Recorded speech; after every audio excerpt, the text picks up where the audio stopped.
Ladies and gentlemen, please welcome President, Server and Tools Business, Satya Nadella. Good morning. Good morning and welcome back to day 2 of Build. Hope all of you had a fantastic time yesterday. From what I gather, there was 500 billion bytes of downloads as far as the show goes into the show net. So we really saturated the show net with all the downloads of Windows 8.1. So that's just tremendous to see that all of you took Steve's guidance and said, let's just download it now and play with it. Hopefully you had fun with it. Also had a chance to get Visual Studio and hack maybe some of those Bing controls last night after the partying. But welcome back tonight and today, and we have some fantastic stuff to show. There's going to be a lot more of code on screen as part of this keynote. But yesterday we talked about our devices, and we're going to switch gears this morning to talk about the back end. The context for the back end is the apps, the technologies, as well as the devices, experiences that all of us collectively are building. We are for sure well and truly into the world of devices and services. There is not an embedded system, not a sensor, not a device experience that's not connected back to a cloud service. And that's what we're going to talk about. And we see this momentum today in how we are seeing the back end evolve. If you look at Windows Azure, we have over 50% of the Fortune 500 companies already using Windows Azure. We have over 250,000 customers. We're adding 1,000 customers a day. We have 3.2 million distinct organizations inside of Azure AD, representing something like 65 million users active. That's a fantastic opportunity, and we'll come back to that a couple of different times during this keynote. Our storage and compute resources are doubling every 6 months. Our storage, in fact, has 8.5 trillion storage objects today, doing around 900K transactions per second, something like 2 trillion transactions a month.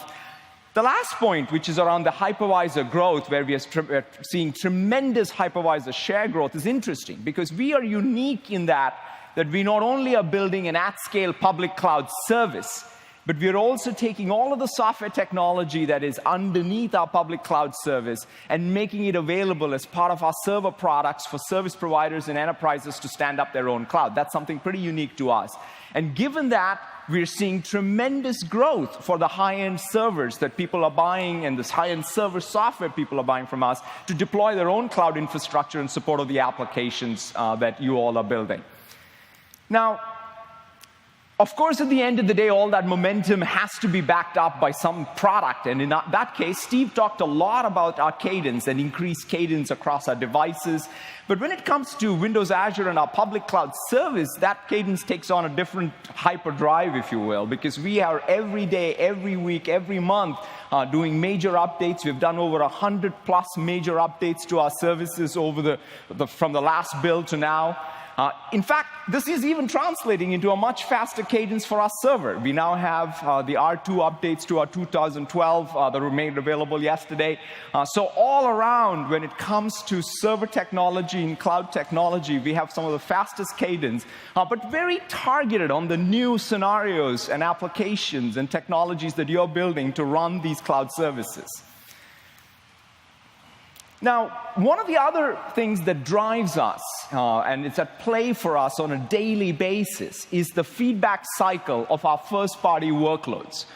We have perhaps the most diverse set of first-party workloads at Microsoft. These are SaaS applications that we run ourselves. Now, these applications keep us honest, especially if you're in the infrastructure business. You've got to live this live site availability day in and day out. And the diversity also keeps us honest because you build out your storage, compute, network, the application containers to meet the needs of the diversity these applications represent. Take Xbox. When they started Xbox Live in 2002, they had around 500 servers. Now they use something like 300,000 servers, which are all part of our public cloud, to be able to to really drive their experiences. Halo itself has had over 1 billion games played and something like 270 million hours of gameplay. And Halo uses the cloud in very interesting ways for pre-production, rendering support and assist, gameplay, post-production analytics. The amount of real-time analytics that's driving the continuous programming of Halo is pretty stunning. Take SkyDrive. We have over 250 million accounts. You combine SkyDrive with the usage of Office web apps, where we have more than 50 million users of Office web apps. You can see a very different set of things that are happening with storage, collaboration, productivity. Skype is re-architecting their core architecture to take advantage of the cloud for their 290+ million users. Bing apps that you saw many of them yesterday as part of Windows 8.1 are using the Azure backend to do a lot of things like notifications, which is one of the core scenarios for any mobile apps, and they're going to send something like 1 billion notifications a month. So all of these diverse needs that we have building infrastructure for, we have this one simple mantra where first party equals third party. That means we build for our first party and make all of that available for our third party, and that feedback cycle is a fantastic cycle for us. Now, when you put it all together, you put what we're building, what you're building, we see the activity on Azure, we listen to our customers, and you sort of distill it and say, what are the key patterns of the modern business for cloud? What are the applications people are building? 3 things emerge. People are building web-centric applications. People are building mobile-centric applications, and what we call cloud scale and enterprise-grade applications. So the rest of the presentation is all about getting into the depth of each of these patterns. Now, in support of these applications, we're building a very robust Windows Azure app model. Now, of course, at the bottom of the app model is our infrastructure. We run 18+ data centers on our own, 100+ co-locations. We have an edge network. And so that is the physical plant.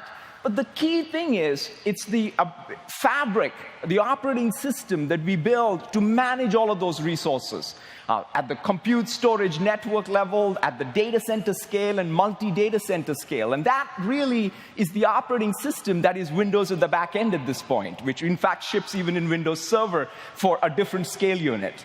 But that infrastructure management or resource management is one part of the operating system.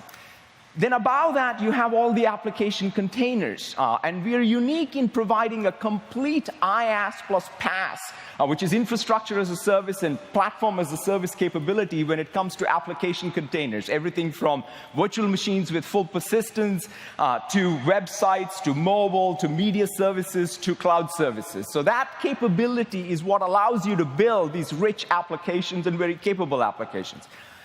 Now, beyond that, we also believe that we can completely change the economics of what complex applications have needed in the past. We can take both productivity around development, the continuous deployment, and cycling through your code of any complex application and reduce it by orders of magnitude. Take identity. We are going to change the nature of how people set up your application to be able to accept multiple identities, have strong authentication and authorization, how to have a directory with rich people schema underneath it that you can use for authorization. Integration, take all of the complex business-to-business or EAI type of projects that you have to write a lot of setup before you even write the core logic. We want to change the very nature of how you go about that with our integration services. And when it comes to data, there is not a single application now that doesn't have a diverse set of needs when it comes to the data, from everything from SQL to NoSQL, all types of processing, from transactional to streaming to interactive BI to MapReduce. And we have a full portfolio of storage technologies, all provided as platform services, so that your application development can be that much richer and that much easier. Now, obviously, the story will not be complete without great tooling and great programming model. What we are doing with Visual Studio, we will see a lot of it throughout the demos. .NET, as well as our support for some of the cloud services around continuous development, everything from source code control, project management, builds, monitoring, all of that technology pulled together really takes everything underneath it to a next level from an application development perspective. We're also supporting all the other frameworks. In fact, just this week we announced with Oracle that we will have even more first-class support for Java on Windows Azure. And so we have support for Node, we have support for PHP, and so on. So we have a fantastic set of language bindings to all of our platform support and a first-class support for Visual Studio.NET as well as TFS with Git when it comes to application development. So that's really the app model, and the rest of the presentation is really for us to see a lot of this in action. Let me just start with our IaaS and PaaS and virtual machines. We launched our IaaS service just in April. In fact, we have tremendous momentum. Something like 20% of all of Azure compute already is IaaS capacity. So that's tremendous growth. The gallery of images is constantly improving and increasing in size and depth and breadth and variety. In fact, if you want to spin up Windows Server 2012 R2, I would encourage you to go up to the Azure gallery and spin it up because it's available as of yesterday there. And so that'll be a fantastic use of the Azure IaaS and test that out. So what I want to talk about is websites. We have made a lot of investments on websites. And when we say websites, we mean enterprise-grade web infrastructure for your most mission-critical applications. Because if you think about it, your website is your front door to your business. It can be a SaaS business, it can be an enterprise business, but it's the front door to your business. And you want the most robust enterprise-scale infrastructure for it, and we've invested to build the best web stack with the best performance, load balancing built in, elasticity built in, and from a development perspective, integrated all the way into Visual Studio. And so we think that what we have in our website technology is the best-in-class web for the enterprise-grade applications you want to build. Now, you can also start up for free, and you can scale up. So we made even the starting process with our webs very, very easy. Now, of course, having web technology is one, but it's also very important for us to have a lot of framework support, and we have a lot of frameworks. But the one framework that we hold close and dear to our heart is ASP.NET. This is something that we have continued to innovate in significant ways. One of the things that we have done with the new version of ASP.NET, which is in preview as part of .NET 4.5.1, is the one ASP.NET, that means you can have one project where you can bring all of the technologies from web forms to MVCs to web APIs to SignalR all together. We also have improved our tooling from a scaffolding perspective across all of these frameworks. You're all building even these rich web applications, so these single-page web applications. And for that, you need new frameworks. We have Bootstrap. You also want to be able to call into the server side. We made that easy with OAuth support. We made it easy with web APIs. So this makes it much more easier for you now to be able to build these rich web apps. An entity framework, we've now plumbed async all the way back into the server. So now you can imagine if you're building one of those social media applications with lots of CRUD operations on the client, as well as needing the same async capabilities on the back end, you now have async end-to-end. So a lot of this innovation is, I think, in combination with our web, is going to completely change how you could go about building your web applications and your web technologies. To show you some of this in action, I wanted to invite up on stage Scott Henselman from our web team. Scott? Thanks, boss. Hello, friends. I'm going to show you some of the great new stuff that we've got in ASP.NET and Visual Studio 2013. I'm going to go here and hit File New Project, and you'll notice right off the bat that we've got just one ASP.NET web application choice. This is delivering on that promise of one ASP.NET. Awesome. I'm glad you dig that. Now, this is not the final dialogue, but there is no MVC project or web forms project anymore. I can go and say I want MVC with web API, or I want web forms plus MVC, but there is at its core just one ASP.NET. We've got an all-new authentication system. I can go in here and pick organizational accounts, use Active Directory or Azure Active Directory, do Windows Auth. For this application, I'm going to right here, I'm going to use an individual user account. I'm going to make a geek trivia app. So I'll hit Create Project. Now, of course, when you're targeting for the web, it's not realistic to target just one browser. We're not going to use just Internet Explorer. We're going to use every browser and try to make this have as much reach as possible. So up here, I'm going to click Browse With, and then pick both Internet Explorer and Google Chrome and set them both as the default browser. Now, we'll go ahead and we'll run our application. I'll snap Visual Studio off to the side here. You notice Visual Studio just launched IE and Chrome.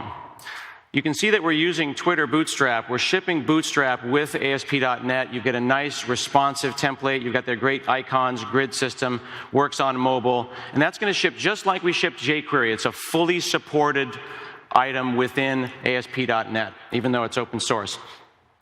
Now I'm going to open up my index.cshtml over here. You can see we've got ASP.NET as my H1. Notice next to multiple browsers, we've got a new present for you. You see this button right here? We're running SignalR in process inside of Visual Studio, and there's now a real-time connection between Visual Studio and any number of browsers that are running.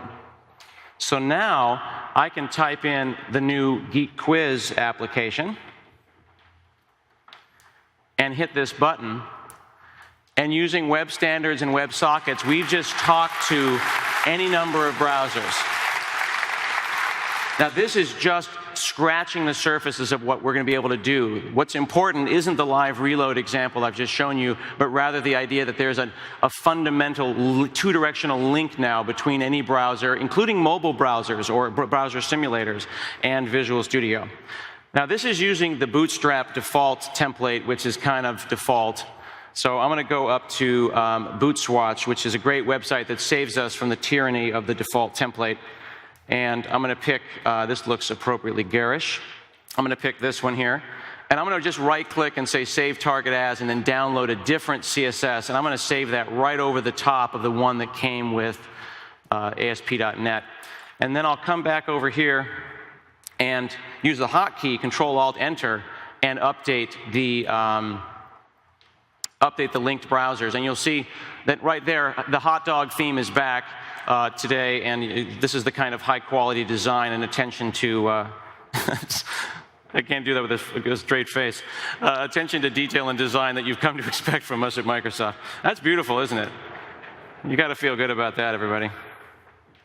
I'm going to head over into Azure, and I'm going to say New Website.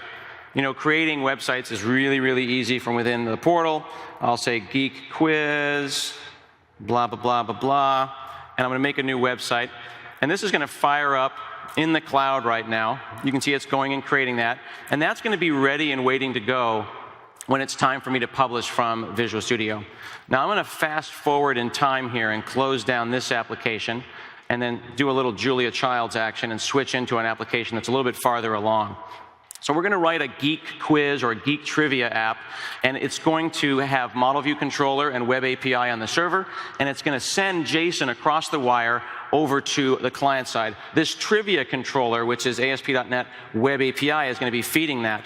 This is code that I'm not really familiar with. I could spend a lot of time scrolling around, or I could right-click on the scroll bar, hit scroll bar options, and some of you fans may remember this guy. It's back, and now you've got map mode inside of the scroll bar. I can move around, find my code really, really easily. Here is the get method.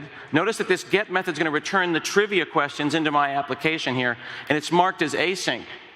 We've got async and await all the way through, so this asynchronous Web API method is then going to call this service call, next question async. Now, I could right-click and say go to definition, but I could also say peek definition, and without actually opening the source code, see what's going on in that file. I could promote that if I wanted to. You notice, of course, I'm using Entity Framework 6. I've got async and await from client to servers to services, all the way down into the database, non-blocking I/O async and await all the way down. I just hit escape to drop out of there. So it makes it really, really easy to move around my code. So this is going to serve the trivia questions. I'm going to just hit Control comma, go and get my index.cshtml. Now, in this HTML editor that's been completely rewritten in Visual Studio 2013, you notice that I've got a couple of things you may not have seen before in an ASP.NET app. I've got handlebars, which is a templating engine, and I've got Ember.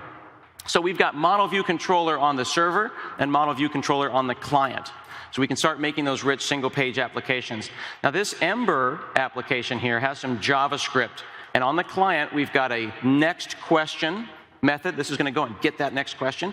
And I've got that web API call. So this is how the trivia app's going to get its information. And then when I answer the question, I'm going to go and send that and post to that same RESTful service. So you've got really nice experience for front-end web developers. That's the Ember stuff. Here, I've got the handlebars. This is a client-side template. You can see right off the bat that I've got syntax highlighting for my handlebars or my mustache templating. And I'm going to go ahead and fire this up. And I'll put IE off to the side there. And I'll put VS over here. And I'm going to log into my Geek Quiz app. See if I can type my own name here a few times, friends. There we go. And this is going to go and fetch a trivia question. See, it said loading question, then it says how many Scots work on the Azure team. This is a lot, believe me. And you'll see that that's coming from this bound question.titles. We've got client-side data binding right there. Now, I need to figure out what the buttons are going to look like. I've got the question, but I don't have the buttons. I could start typing the HTML, but that's kind of boring.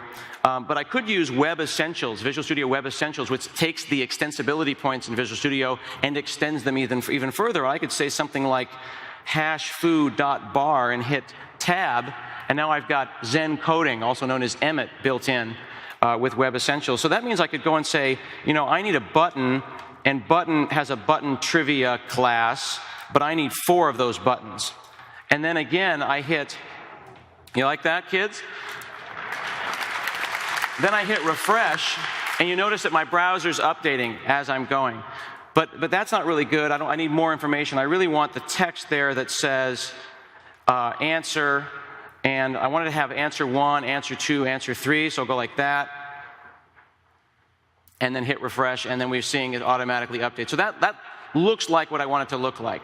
But I want to do that client-side data binding. So I'm going to take this here, and I'm going to spin through that JSON that came across the wire. So I'm going to go open mustache, and I'm going to say for each. And again, syntax highlighting, great experience for the client-side developer. I'm going to say for each option, and then we'll close up our each here. And answer 1, just like question title, is going to be bound. So I'm going to open that up, and I'm going to say option.title. And then when a user clicks on that button, we're going to have an Ember action. I'm going to say the action is call that send answer, passing in the question, and then passing in the option that the user chose. I just did an update with the hotkey. How many Scots work on Azure? It's 42. Excellent. How old is Guthrie? He is 0xFF. Oh, no, it's quite old. What color is his favorite polo? There's some CSS color. Goldenrod, in fact, is my favorite CSS. No? I'm sorry. Goldenrod is the next version of Windows Goldenrod. So my mistake there. That's a pretty nice flip animation. Let's take a look at that. I'm going to go ahead and hit Control comma again and type in flip. Go right into the flip CSS. You'll see that animation actually used no JavaScript at all. That, in fact, was done entirely in CSS, which can sometimes be hard to figure out, but with Web Essentials, I can actually hover over a rule, and it'll tell me which version of which browser which vendor prefix supports.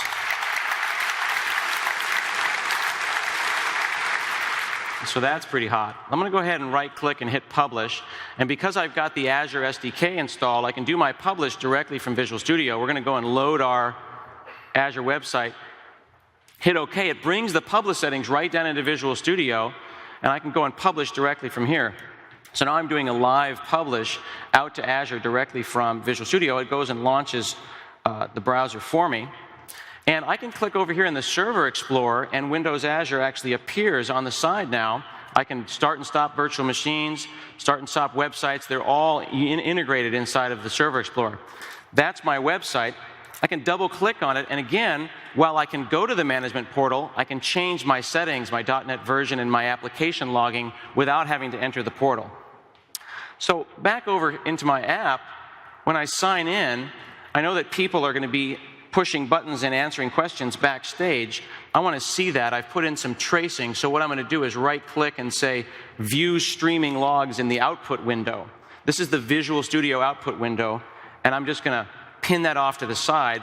And then as I'm answering questions, and it looks like Lido backstage is answering questions as well, I'm getting live streaming trace logs from Azure fed directly into Visual Studio.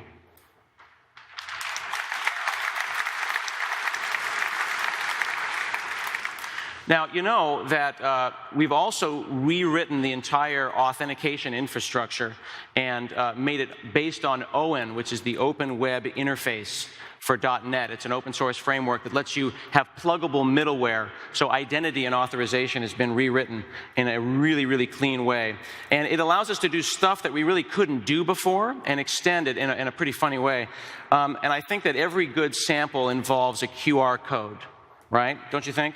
This will bring the number of times that you've seen a QR code scanned in public to 3.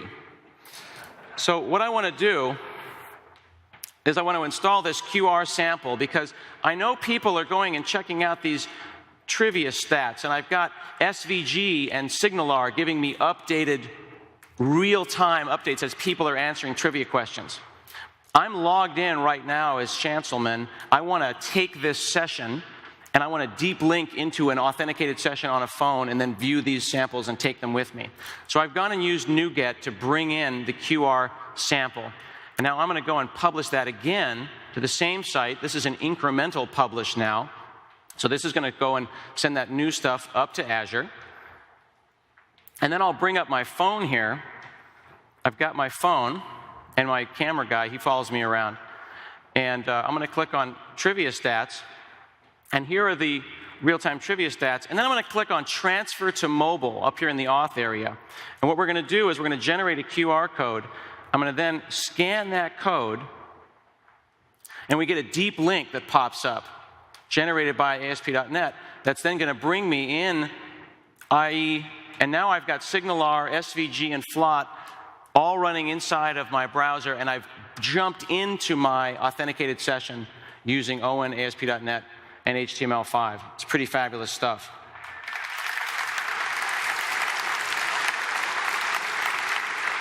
So we've got the promise of one ASP.NET. We've got Browser Link, bringing all of those browsers together with web standards using SignalR. You saw Web Essentials as our playground that we're adding new features to Visual Studio 2013. We can make Azure websites easily in the portal, publish directly from VS, logging, SignalR everywhere. Thanks very much. I hope you guys have fun. Stop that. So hope you got a great feel for how we're going to completely change or revolutionize web development by innovation in tools, in the framework, and in the web server in Windows Azure, and round-tripping across all 3 of them such that you can really do unimaginable things in a much more productive way. We have over 130,000 active websites or web applications today using Azure websites. Some big-name brands are Heineken, 3M, Toyota, Trek Bicycles doing some very, very cool stuff on using some of this technology. I'm very, very pleased that we're using all of that feedback to announce the general availability of Windows Azure websites. This has been in preview now since last build, and we've had some tremendous amount of feedback and from all of the customers who've been using it, many of them obviously in production. But now you can start using it with full SLA and enterprise support from us. So we're really, really pleased to reach this milestone. Hope you get a chance to start using it as well. And I'm also pleased to announce the preview of Visual Studio 2013. You got to see it yesterday, today, and you'll see a lot more of it. It's just pretty stunning improvements in the tool itself, and combined with the .NET 5.1 framework update. You now have the previews of both the framework and the tools, and we really encourage you to give us feedback like you did the last time and in your app development, and we'll be watching for that. So now I want to switch to mobile.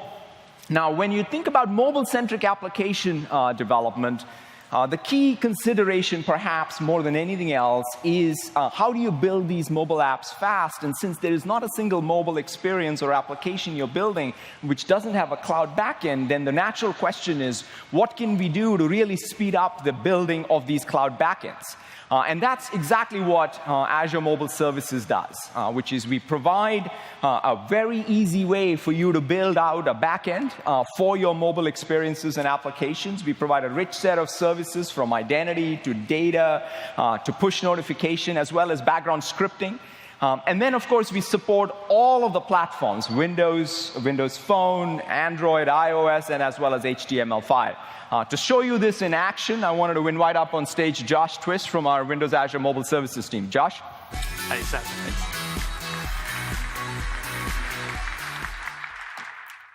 We launched Windows Azure Mobile Services into preview in August last year. And in case you're unfamiliar, Mobile Services makes it incredibly easy to add the power of Windows Azure to your Windows Store, Windows Phone, iOS, Android, and even web and HTML applications. To prove this to you, I'm going to give you a demo now of how easy it is to add the cloud services you need to an iOS application using this Mac. Here we are in the gorgeous Azure portal, and creating a new mobile service couldn't be easier. I click New, Compute, Mobile Service, Create. I enter the name of my mobile service, and then I choose a database option. And I want to point out, look at this new option we have here. You can now create a free 20 megabyte SQL database, which means it's now completely free for developers to work against mobile services with the 10 free services and that free 20 megabyte SQL database. Now, I've already created a service we have here today that we're going to use called My Lists. If I click on the name, I'm greeted by our Quick Start, which is a short tutorial that shows me how to build a to-do list application. Now, I've selected iOS, but this same mobile service could simultaneously power all of these platforms. We're going to create a new iOS application, and since it's a to-do list app, I need a table to hold my to-do list items. And then I'm going to download a personalized starter project. So here it comes. That's a little zip file, and inside that zip file I'm downloading from the portal is an Xcode project. So if I double-click this, it'll open up in Xcode. And then we're going to take a look at the source. Because what we've done is we've pre-bootstrapped the application to be ready to talk to mobile services. You'll see it already contains the URL for my new mobile service. So what I'm going to do is launch this in the simulator. And what we'll see here is a little to-do list application that inserts, updates, and reads data from Windows Azure, with each operation being a single line of code, even in Objective-C. So I'm going to create a little to-do list item here to add to my tasks. Let's just save that. So now that's now saved into Windows Azure. To prove that to you, I'm going to switch over to the portal. We take a look at the Data tab, and you'll see I can drill into the table, view all of my data right here, and there's the item I just added, saved safely into a SQL database in Windows Azure. Now, we have so many cool features in mobile services. Here's another one. I can actually add a script that executes securely on the server and intercepts those CRUD operations.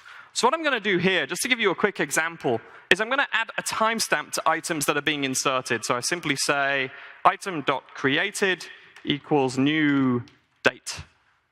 I'm going to save that. And right here from the portal, that's going to go live into Windows Azure and be updated in just a few seconds. So it's done. Switch back to the app. Let's insert a new item. That's now saved. So if I switch back to browse, we'll see that data again. But notice how we've automatically created a new column, and we've got that extra piece of data in there that executed on the server. Now, we have this amazing script editing experience here in the browser. But not everybody wants to edit code in the portal. And so we've added a new feature to Windows Azure Mobile Services that allows you to manage all of your source assets using Git source control. So I'm going to show you how to enable that. We go to the dashboard. Just down here under Quick Glance, we'll get an option to set up source control. So I'm going to click on that.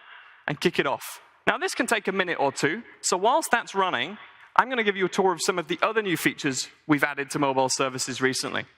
One of our most requested features was the ability to have server scripts that execute on the server, but not in conjunction with HTTP CRUD operations, where I can create an arbitrary REST API. We've added that feature, and it's called Custom API.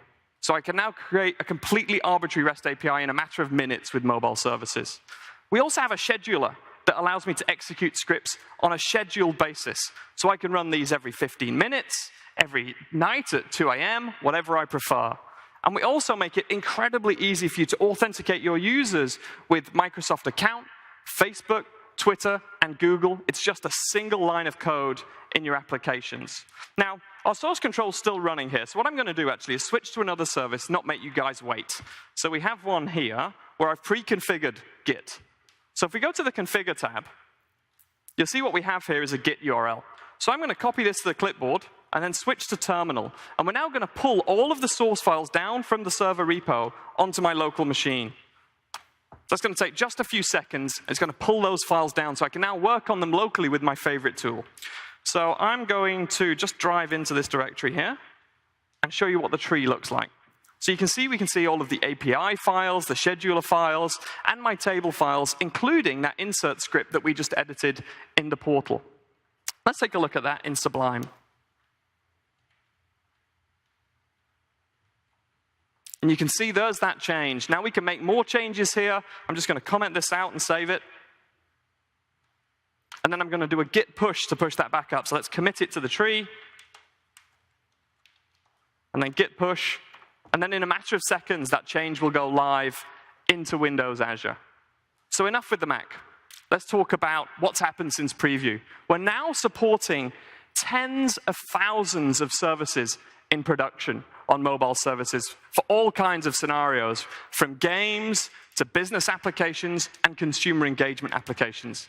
I want to talk to you today about one of my favorite applications that we have in the store, and it's from a company called TalkTalk Business. TalkTalk Business are one of the UK's leading telephony providers for businesses. And these guys have a serious focus on customer service. So they've created a Windows Phone app and a Windows Store app. Let me show you the phone application now. So here's the app on my start screen.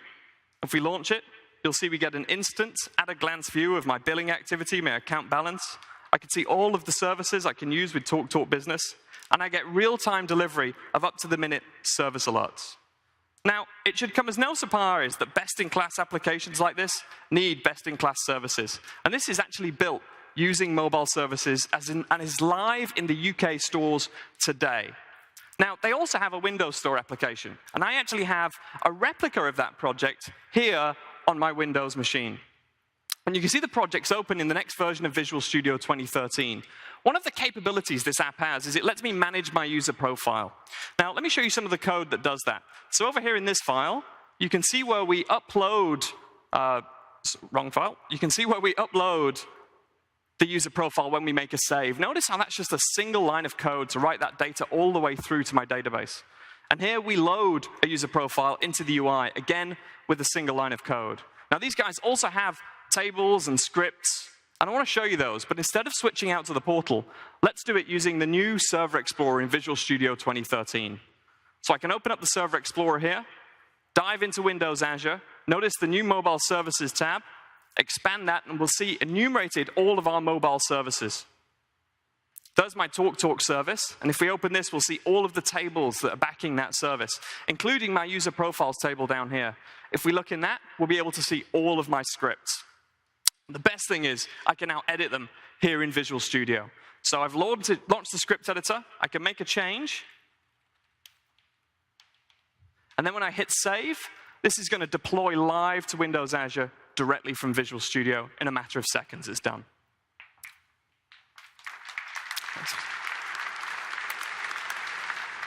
So the next thing I want to do is add push notifications to this application. Now, setting up push traditionally is quite a few steps. I have to register my application with the Windows Store. I have to configure mobile services with my credentials to call Windows notification services. I have to acquire a channel URI on my client and upload that to mobile services so it's ready to send the push. Let me show you just how easy we've made this in the next version of Visual Studio. I simply right-click, add push notification, and this wizard is going to guide me through all of the steps necessary. So I'm just entering my credentials here for the Windows Store. And then it's going to ask me to choose which application I want to associate. So I'm going to choose this one. The next step, I'll be asked to choose which mobile service I want to configure. I'm going to choose TalkTalk, and we're done. What's going to happen now is this is going to make some changes to my mobile service and to my client application. In fact, it's going to pre-wire a test notification, so I can be superbly confident that everything's wired correctly and going to work. And to try that out, all I have to do is launch the application. So let's try that now. It's going to take a second to deploy, and then what we should see is a push notification arrive in the top right corner. And there we go. So that's how easy we've made it now to add a push notification to your application with mobile services and Visual Studio 2013.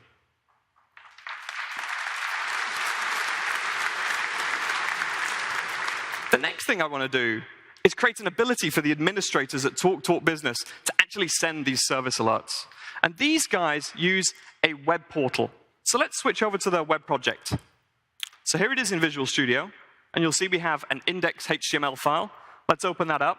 Now notice how we've pre-configured this with the mobile services JavaScript SDK that we added recently. That now means it's super easy to add mobile services to your web and HTML hybrid applications. We've already added the client, so all I need to do now is add the code to invoke the service API that sends those messages. So let's try that. So I say client.invoke API. I need the name of the API I'm calling, which is send alert in this case. And then, since I'm doing a post, I need to specify the body. Body is service alert, and we're done. So I'm going to save that and launch it in the local browser. Now, since we've already pre-configured the client to receive push notifications, we can actually test this whole scenario end-to-end right here on this machine. So what I'm going to do is send out a service alert for email in the Midlands and Western region that says SMTP upgrade complete. And when I hit send notification, I should get a push notification in the top right corner that was initiated from a website. And there we go. So hopefully you've seen just how easily you can, thank you. You can see just how easy it is to add some incredible capabilities to your apps using Windows Azure Mobile Services. I really can't wait to see what you guys do with this. I'll see you at 2 o'clock. Great. Thanks, Josh. Thank you. As Josh was saying, we've been in preview, and we've got some tremendous feedback. We've had over 20,000 active apps on Azure Mobile Services today. Some, TalkTalk Business is something that Josh showed. There's a cool app written by Aviva, which is an application that collects, in fact, telematics data from a mobile app and gives you a real-time quote on terms of based on your driving habits for your car insurance, which is a fascinating application. And there are many, many applications like that that are getting written on top of Azure Mobile Services. So I'm really, really pleased to announce the general availability of Azure Mobile Services today. We think that this is going to really help in your mobile development efforts across all devices, and we look forward to seeing what kind of applications you go build. So now to take you to the next section, which is all around cloud scale and enterprise grade, let me invite up on stage Scott Guthrie. Scott?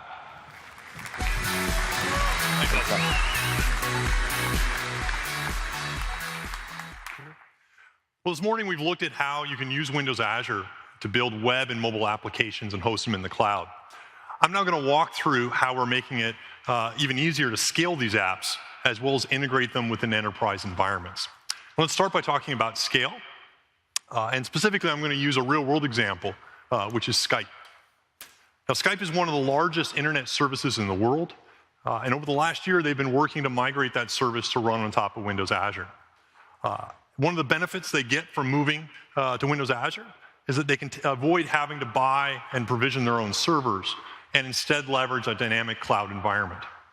And like most apps, Skype sees fluctuations in terms of load throughout the day, the week, even different parts of the year. And in a traditional data center environment, they need to deploy a fixed set of servers in order to handle their peak load. And the downside with this, though, is that you end up having a lot of expensive, unused compute capacity during non-peak times. Moving to a cloud environment like Windows Azure allows them to instead dynamically scale their compute capacity based on just what their service needs at any given point in time. And this can yield enormous cost savings to both small and especially to very large services. Now, with Windows Azure, you've always been able to dynamically scale up and scale down your apps, but you had to typically write custom scripts or use other tools in order to enable that. And what we're doing, excited to announce today, is that we're going to make this a lot easier by baking in auto-scale capability directly into Windows Azure. And this is going to make it trivially easy for anyone to start taking advantage of this kind of dynamic scale environment and yield the same cost savings. And I'd like to invite Charles Lamanna on stage to show it off in action. Thanks. So I'll be giving a quick demo of the brand new auto-scale feature that supports Windows Azure Compute Services. First, I'll cover the website auto-scale, then the cloud services, and then the virtual machines. So if I navigate to the website you saw earlier from Scott Hanselman's demo, the Geek Quiz website, we see all the normal metric information that Windows Azure is collecting for his deployment. In this case, CPU time, response time, and network traffic. But now there's a new prompt to configure auto-scale for this particular website. In the past, when the website would get lots of traffic, people would come in and take the quiz, Scott would have to go in and manually drag the slider to increase his capacity so his response time is not impacted. However, with auto-scale, I'm able to now configure a basic set of rules that will manage the capacity for my website automatically. I can configure an instance count range with a minimum value that we'll always honor, as well as a maximum value. In this case, we'll never go above 6 instances, so you can be sure you won't get a giant bill. Next, you can also configure a target CPU range. In this case, I say choose 40 to 54%. And what that means is the auto-scale engine for Azure in the background will be turning off and turning on website instances so your CPU always stays in that range. In other words, if you go below 40%, we'll turn off the machine to save you money. And if you go above 54%, we'll turn on a new machine so none of your users are impacted. And just like that, I click Save, and Windows Azure will manage my website scale and capacity entirely on its own.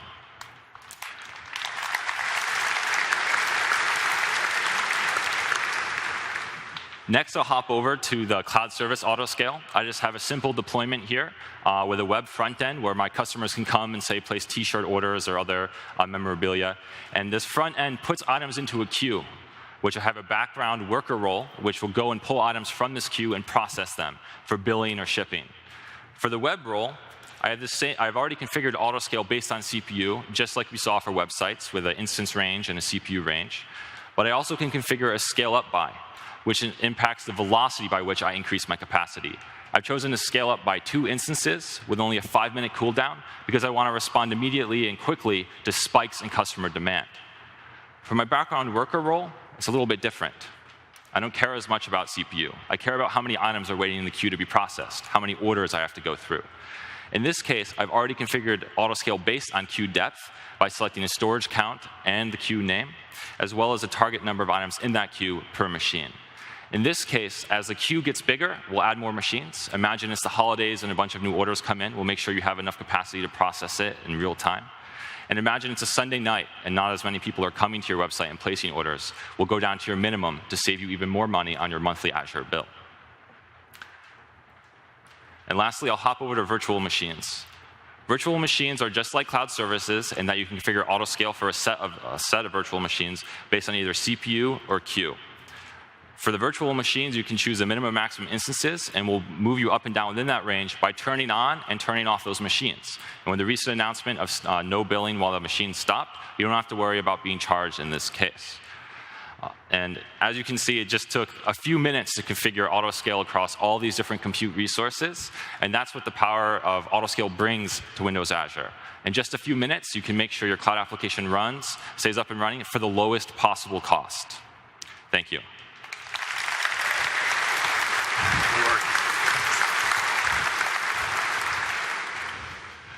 So as Charles showed you, it's super easy to configure auto-scale and set it up so you can really take advantage of some great savings. As he also mentioned, 2 of the improvements that we made earlier this month is the ability now to stop VMs without incurring any billing compute charge, as well as the ability to now bill per minute. This means that if you run your site or you run a VM for only 20 minutes, we're only going to bill you for the 20 minutes that you actually run it instead of the full hour. And when you combine all these features together, it really yields a massive cost savings over what you can do today in the cloud, but in particular also over what you can do in an on-premises environment. And we're really excited to announce that the preview of Windows Azure Autoscale is now live, and you can actually all try it out for free and start taking advantage of it today.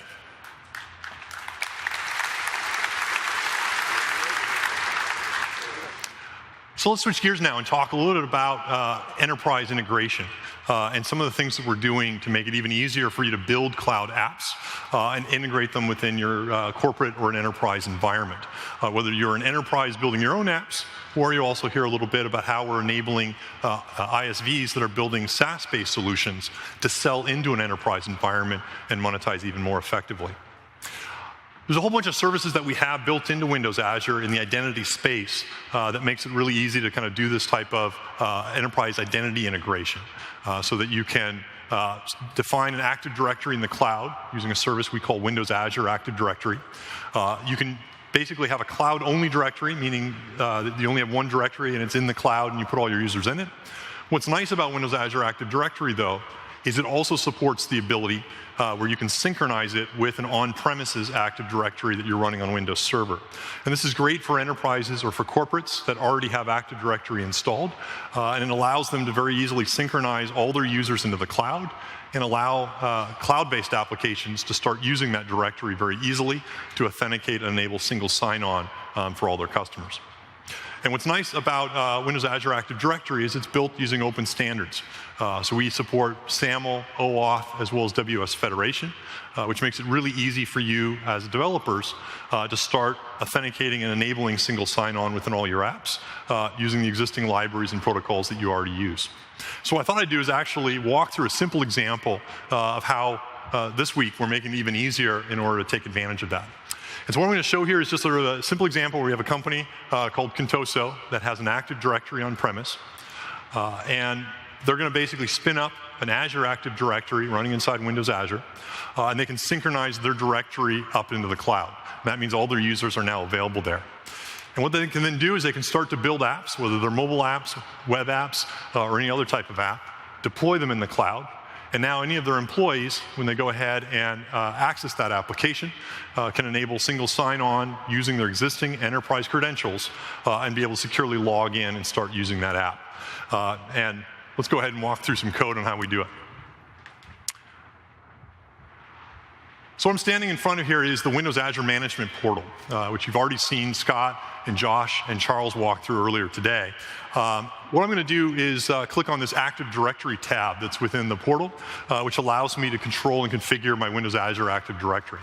And what you can see here is the Contoso directory has already been created. Now, creating directories inside Windows Azure is actually free, doesn't cost anything.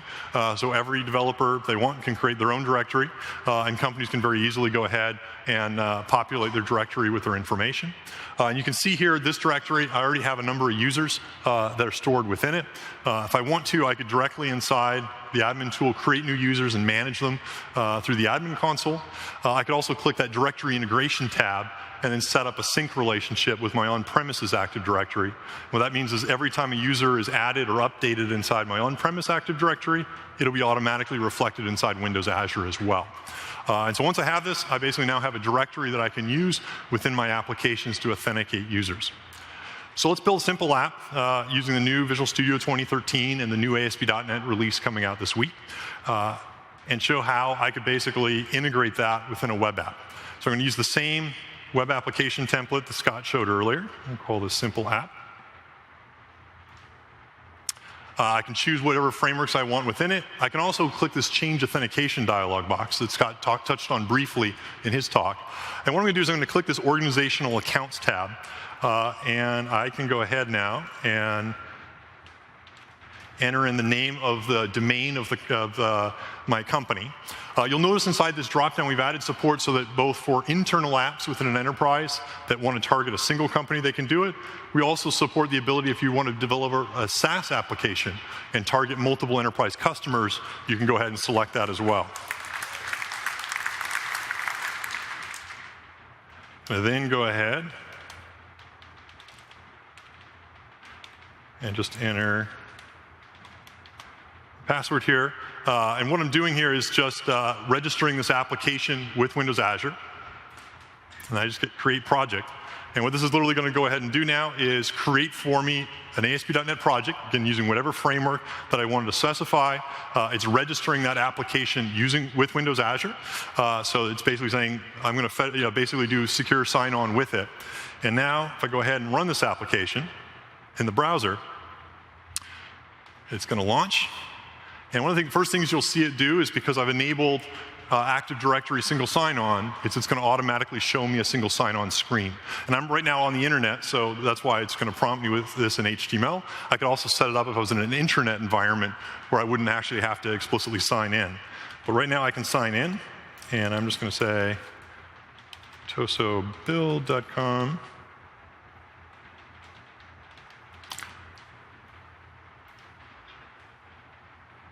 When I do this now, I'm logged into this ASP.NET app.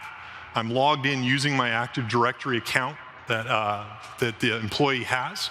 And I've literally, in a matter of moments, set this thing up where I'm actually now using the cloud in order to actually be the single sign-on provider. And what this means is, not only can I run this thing locally, but I can now just right-click and hit publish. And I could publish this as a website, I could publish this as a virtual machine or in a cloud service. And now any of the employees within my organization that access it are integrated with their existing enterprise security credentials and can do single sign-on within the application.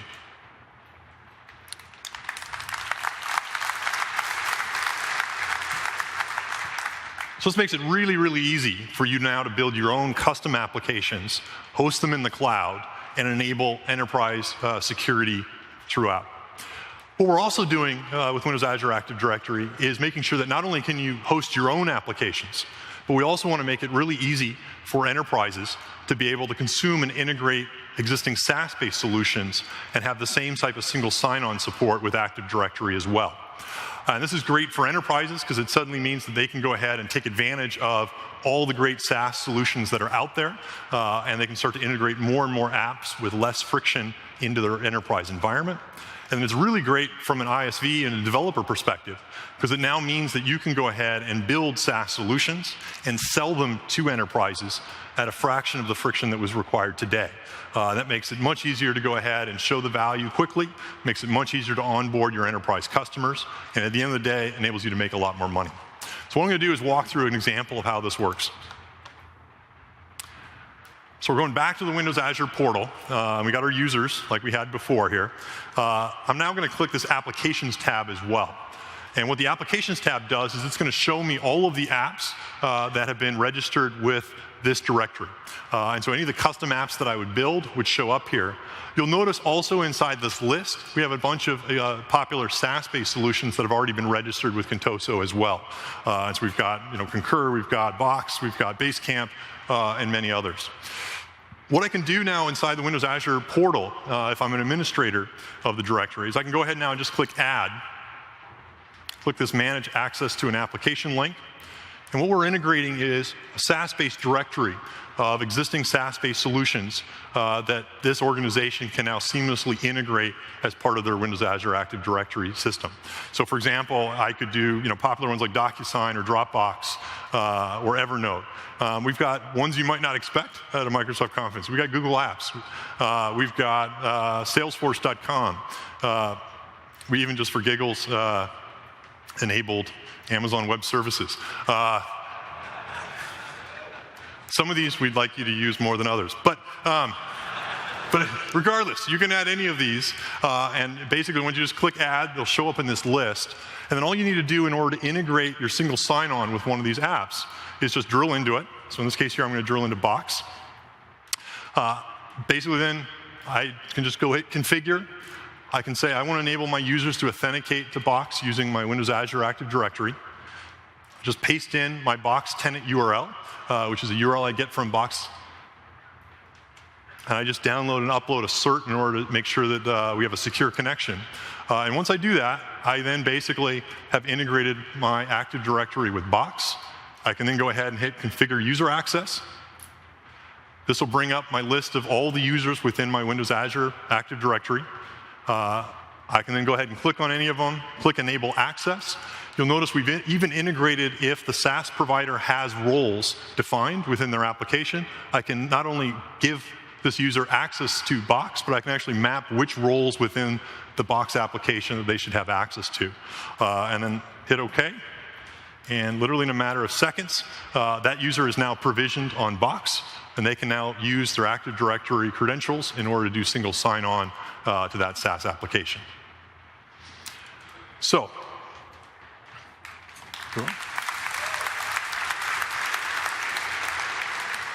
I'm going to switch gears now and go to another machine. So I was showing you kind of the administrator experience for how an administrator would go ahead and log in or enable that. I'm not going to show you kind of the end user experience of what this translates into. And once we set up that relationship for that particular employee, that employee can go ahead and just go to Box directly and use their Active Directory credentials to sign in. Or one of the other things that we've done, which we think is kind of cool, is integrated the ability so that the company can expose a single dashboard of all the SaaS applications that they've configured that employees can just go ahead and bookmark. And so in this case here, I'm going ahead and logging into this. So this is kind of an end user experience. All of the apps, the SaaS solutions or custom apps that the administrator of Active Directory has gone ahead and said you have access to will show up in this list. So you can see the Box app that we just provisioned shows up here now. And as more get added, they'll just dynamically show up. And then what the user can do is just go ahead and click on any of them in order to initiate a single sign-on relationship. And that's how easy now that our Contoso employee is now logged into Box, and they can now do all the standard Box operations now using their Active Directory against it.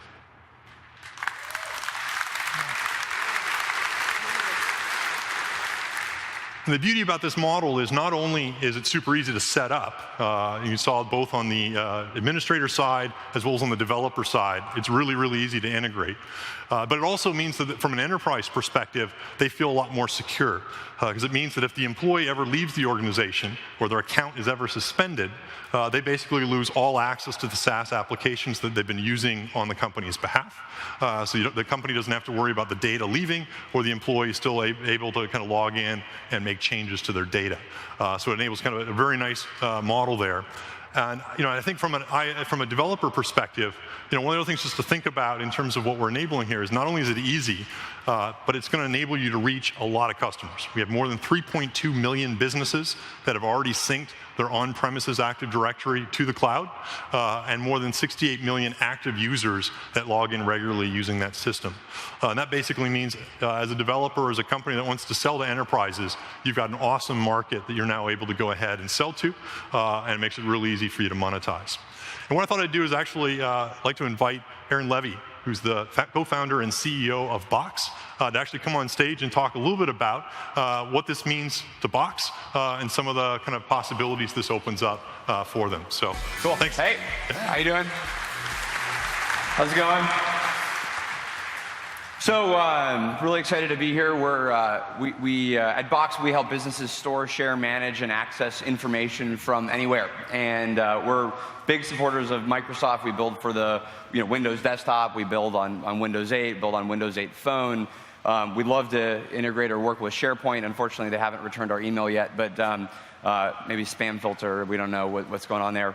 But it's really exciting to see sort of an all-new Microsoft. I think the amount of support for openness and heterogeneity is incredibly amazing. I think you normally wouldn't have seen a development preview on top of a Mac or whatever. I was actually afraid that Bill Gates was going to drop down from the ceiling and sort of rip it off. So that was really exciting to see. So we're really excited to be supporting Windows Azure Active Directory. It helps reduce the friction for customers to be able to deploy cloud solutions, and we think that's going to be great for developers. We think that's going to be great for startups and the ecosystem broadly.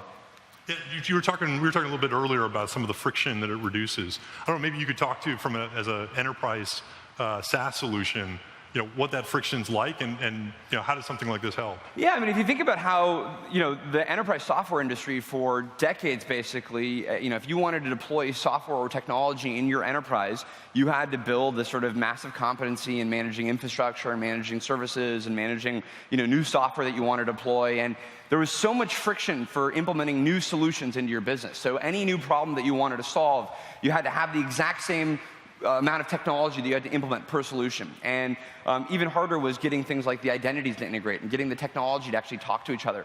The power of the cloud is that any business anywhere in the world, and we're talking millions of businesses that now have access to these solutions, can instantly on-demand light up new tools. And so what that means is when you have lower friction, when you have more openness, we're going to see way more innovation. And that creates an environment where startups can be much more competitive, where we can build much better solutions, and I think the ecosystem broadly can actually expand. And the $290 billion that is spent every year on enterprise software today on-premise can massively move to the cloud, and we can actually expand the amount of market potential that there is between the ecosystem.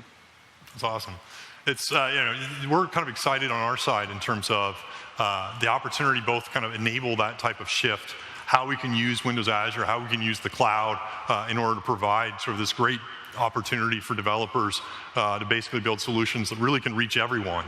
And I think one of the other things that's just nice is sort of how we can actually interoperate and integrate with systems all over the place. And that's across protocols, that's across operating systems, that's across devices, that's even across languages. And I think, as Aaron mentioned, it's really going to open up a ton of possibilities. And at the end of the day, I think really provide a lot of economic opportunity out there, hopefully for everyone in the audience. Cool. So thanks so much, a Aaron. lot. Yeah. Appreciate it. See you.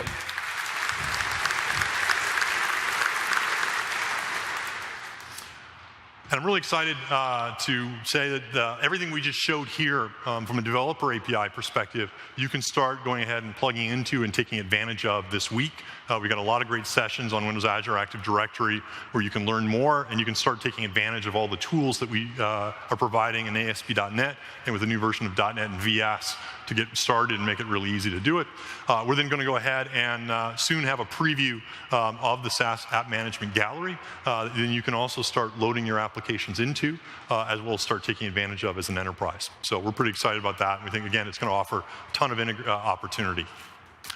So let's switch gears now. We've talked a little bit about identity and how we're trying to make it really easy for you to integrate that within an enterprise environment. I want to talk a little bit about the integration space more broadly, and in particular talk about how we're also making it really easy to integrate data as well as operations in a secure way into your enterprise environment as well. And we got a number of great services with Windows Azure that make it really easy to do so. One of them is something that we first launched this month. Called Windows Azure BizTalk Services. I'm pretty excited about this one in that it really allows you to dramatically simplify the integration process. For people that haven't ever tried to integrate, say, an SAP system with one of their existing apps, or ever tried to integrate an SAP system with an existing SaaS-based solution, there's an awful lot of work involved in terms of doing that, both in terms of code, but also in terms of monitoring and making sure everything is secure. And these types of integration efforts can often go on for months or years as you integrate complex line of business systems across your enterprise. What we're trying to do with Windows Azure BizTalk Services is just dramatically lower that cost in a really quantum way. And it basically, with Windows Azure BizTalk Services, you can stand up an integration hub in a matter of minutes inside the cloud. You can do full B2B EDI processing in the cloud, so you can process orders and manage supply chains across your organizations. We're also then enabling enterprise application integration support so that you can very easily integrate lots of different disparate apps within your environment, as well as integrate them with cloud-based apps, both your own custom solutions as well as SaaS-based apps that your enterprise wants to go ahead and take advantage of. And we think the end result really is going to be a game changer in the integration space and opens up a bunch of possibilities. So what I thought I'd like to do is walk through just sort of a simple example of how you can use it. And so I'm going to go back to our little Contoso company. And they want to be able to consume and use a SaaS-based app that does travel management, that we'll call Tailspin Travel. And they want to be able to do single sign-on with their employees so that their employees can log in using their Active Directory credentials. But to really make it useful, they also want to be able to tie in their travel information and policies with their existing ERP system on premise. And that poses a challenge, which is how do you securely open up your ERP system and enable a third party to have access to it? How do you monitor it? How do you make sure it's really secure? And so that's where BizTalk Services comes into play. So with BizTalk Services, you can go to Windows Azure. You can very easily and very quickly stand up a Windows Azure BizTalk service. And then we have a number of adapters that you can go ahead and download and run on premise to connect it up. And in particular, we have an SAP adapter. We also have Oracle adapters, Siebel adapters, JD Edwards adapters, and a whole bunch more. And so basically, without you having to write any code, you can actually just define what we call bridges, which make it really easy and secure for you to go ahead and expose just the functionality you want. That SaaS app or your own custom app can then go ahead and call endpoints within Windows Azure BizTalk Services using just standard JSON or REST APIs, and then basically securely go through that bridge and execute and retrieve the appropriate data. Again, it's really simple to set this up. And what I'd like to do is just walk through a simple example of how to do it in action. So what I have here is kind of the end user app that our Contoso employees will use. It's a web-based application, again, our Tailspin Travel. You'll notice that this user is already logged in using the Active Directory account, Windows Azure Active Directory already within the app. So this app can be hosted anywhere on the internet. I could then create new trips as an employee, or I could go ahead and look at existing ones that I've already booked. So here's one. This is the return trip from Build. Now right now I'm flying in economy. I don't know, maybe it'd be nice to get upgraded. And so I can go ahead and try to enter that. But you'll notice here at the top, when I do it, a few seconds later, I got a policy violation that was surfaced directly inside the Tailspin Travel app. And basically this is saying, hey, my manager, I can't just do this myself. My manager actually has to go ahead and approve it. And it's coming directly out of the SAP system of Contoso. So how did this happen? Well, on the Tailspin Travel side, so this is the SaaS app. They're building it in .NET. This is basically a simple piece of code that they have, which allows them on the SaaS side to actually check whether or not this trip is in policy. And basically the way they've implemented it is they're just making a standard REST call to some endpoint that's configured for the Contoso tenant. And so this doesn't have to be implemented with Azure, it doesn't even have to be implemented with .NET, it could be implemented anywhere. And it's just making a standard REST call, and then depending on that action, the SaaS app then goes ahead and does something. So how do we implement this REST call? Well, we could implement it in a variety of different ways on Windows Azure. So we could write our own custom REST endpoint and process the code and handle it that way. We have lots of great ways to do that. Now, the downside, though, is the tricky part of this is not going to be so much implementing the REST API. It's actually implementing all the logic to flow that call to an on-premise SAP system, get the information, validate it, and return it. And again, that would probably typically require an awful lot of code if you needed to do that from scratch. What I'm going to do is switch here to the other machine and walk through how we can use BizTalk Services to dramatically simplify it. And so you can create a new BizTalk service. Go ahead and just say new app service, BizTalk service, custom create. I could say Contoso endpoint. And literally just by walking through a couple wizards here and hitting OK, I can basically stand up my own BizTalk service inside the cloud, hosted in a high availability environment, literally in a matter of minutes. And for anyone that's ever installed BizTalk Server or an integration hub of themselves, they'll know that typically that does not take a couple minutes. And the nice thing about the cloud is we can really kind of make this almost instantaneous. Once that service is created, you get the same kind of nice dashboard view and quick start view that you saw Josh show with mobile services. And so there's ways you can download the SDK. You can also monitor and scale up and scale down the service dynamically. And then as a developer, I can just launch Visual Studio. I can say new project. I can say I want to create a new BizTalk service, which will define all the mapping rules and the bridge logic that I want to use. This is one I've created earlier. You'll notice here on the left in the Server Explorer, we have a number of lob adapters that are automatically loaded inside the Server Explorer. So I can connect to, say, my SAP system directly and do that. Add it to the design surface, and then I can create these bridges that I can either define declaratively. I can also write custom code using .NET in order to customize. Basically, I can just double-click it. This little WYSIWYG designer here lets me actually map the REST calls that I'm getting from that Tailspin Travel SaaS app, transform it, and then I can basically map it to my SAP system. And you can see here in our schema designer, we basically allow you to do fairly complex mapping rules between any two formats. And so here on the right-hand side, I have my SAP schema that's stored in my on-premise environment. The left-hand side here, there's that REST endpoint. This is a very simple example. With a lot of these integration workflows, you might have literally thousands of fields that you're mapping back and forth. Once I do the mapping, though, all I need to do is just go ahead and hit deploy. And this will immediately upload it into my BizTalk Azure service. And at that point, it's live on the web. And I can then choose who do I want to give access to this bridge. And I can now securely start transferring information, just the information I want, into and out of my enterprise. For an IT professional, they can then go ahead and open up our admin tool. They can see all the bridges that have been defined. And then one of the things that we also build in directly into Windows Azure BizTalk services is automatic tracking support. And what this means is now the IT professional can actually see all of the calls that are going in and out of the enterprise. It's all logged, it's all audited, so it's fully compliant. And they can basically now keep track of exactly all the communication that's going on to make sure that it's in policy. And literally, you saw this sort of a simple example here, but this really starts to open up tons of possibilities where you can integrate either with existing other SaaS solutions out there within that your organization wants to use, or as you want to start building your own custom business applications and host them within Windows Azure, you can now securely get access to your on-premises line of business capabilities and very securely manage it.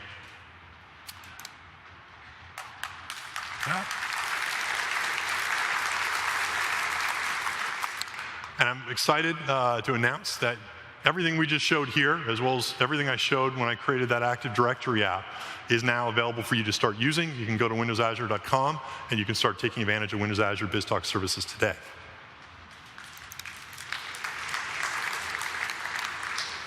So I've talked a little bit about how we're making it easy to integrate enterprise systems with the cloud, both on the identity side as well as the integration side.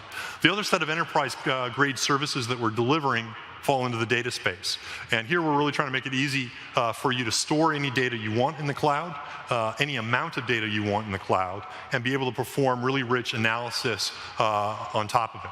And so with Windows Azure Storage, we have a really powerful storage system that lets you store hundreds of terabytes or even petabytes of storage in any format that you want. We have NoSQL capabilities that are provided as part of that, as well as raw blob capabilities. With our SQL database support, we now have a relational engine in the cloud that you can use. You can very easily spin up relational databases literally in a matter of seconds and start using them using the same ADO.NET and SQL syntax features that you're familiar with today.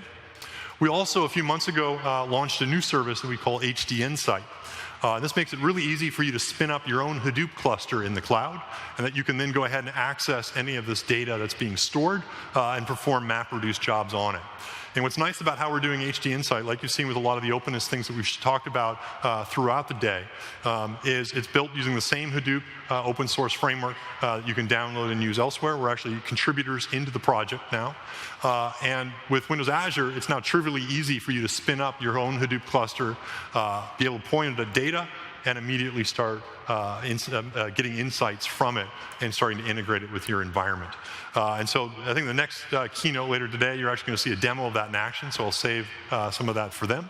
But the key takeaway here is just sort of the combination of all these capabilities in the identity, integration, and data space.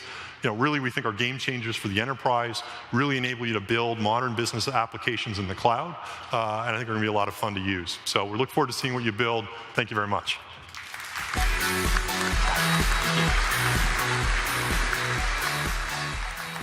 Thanks, Scott.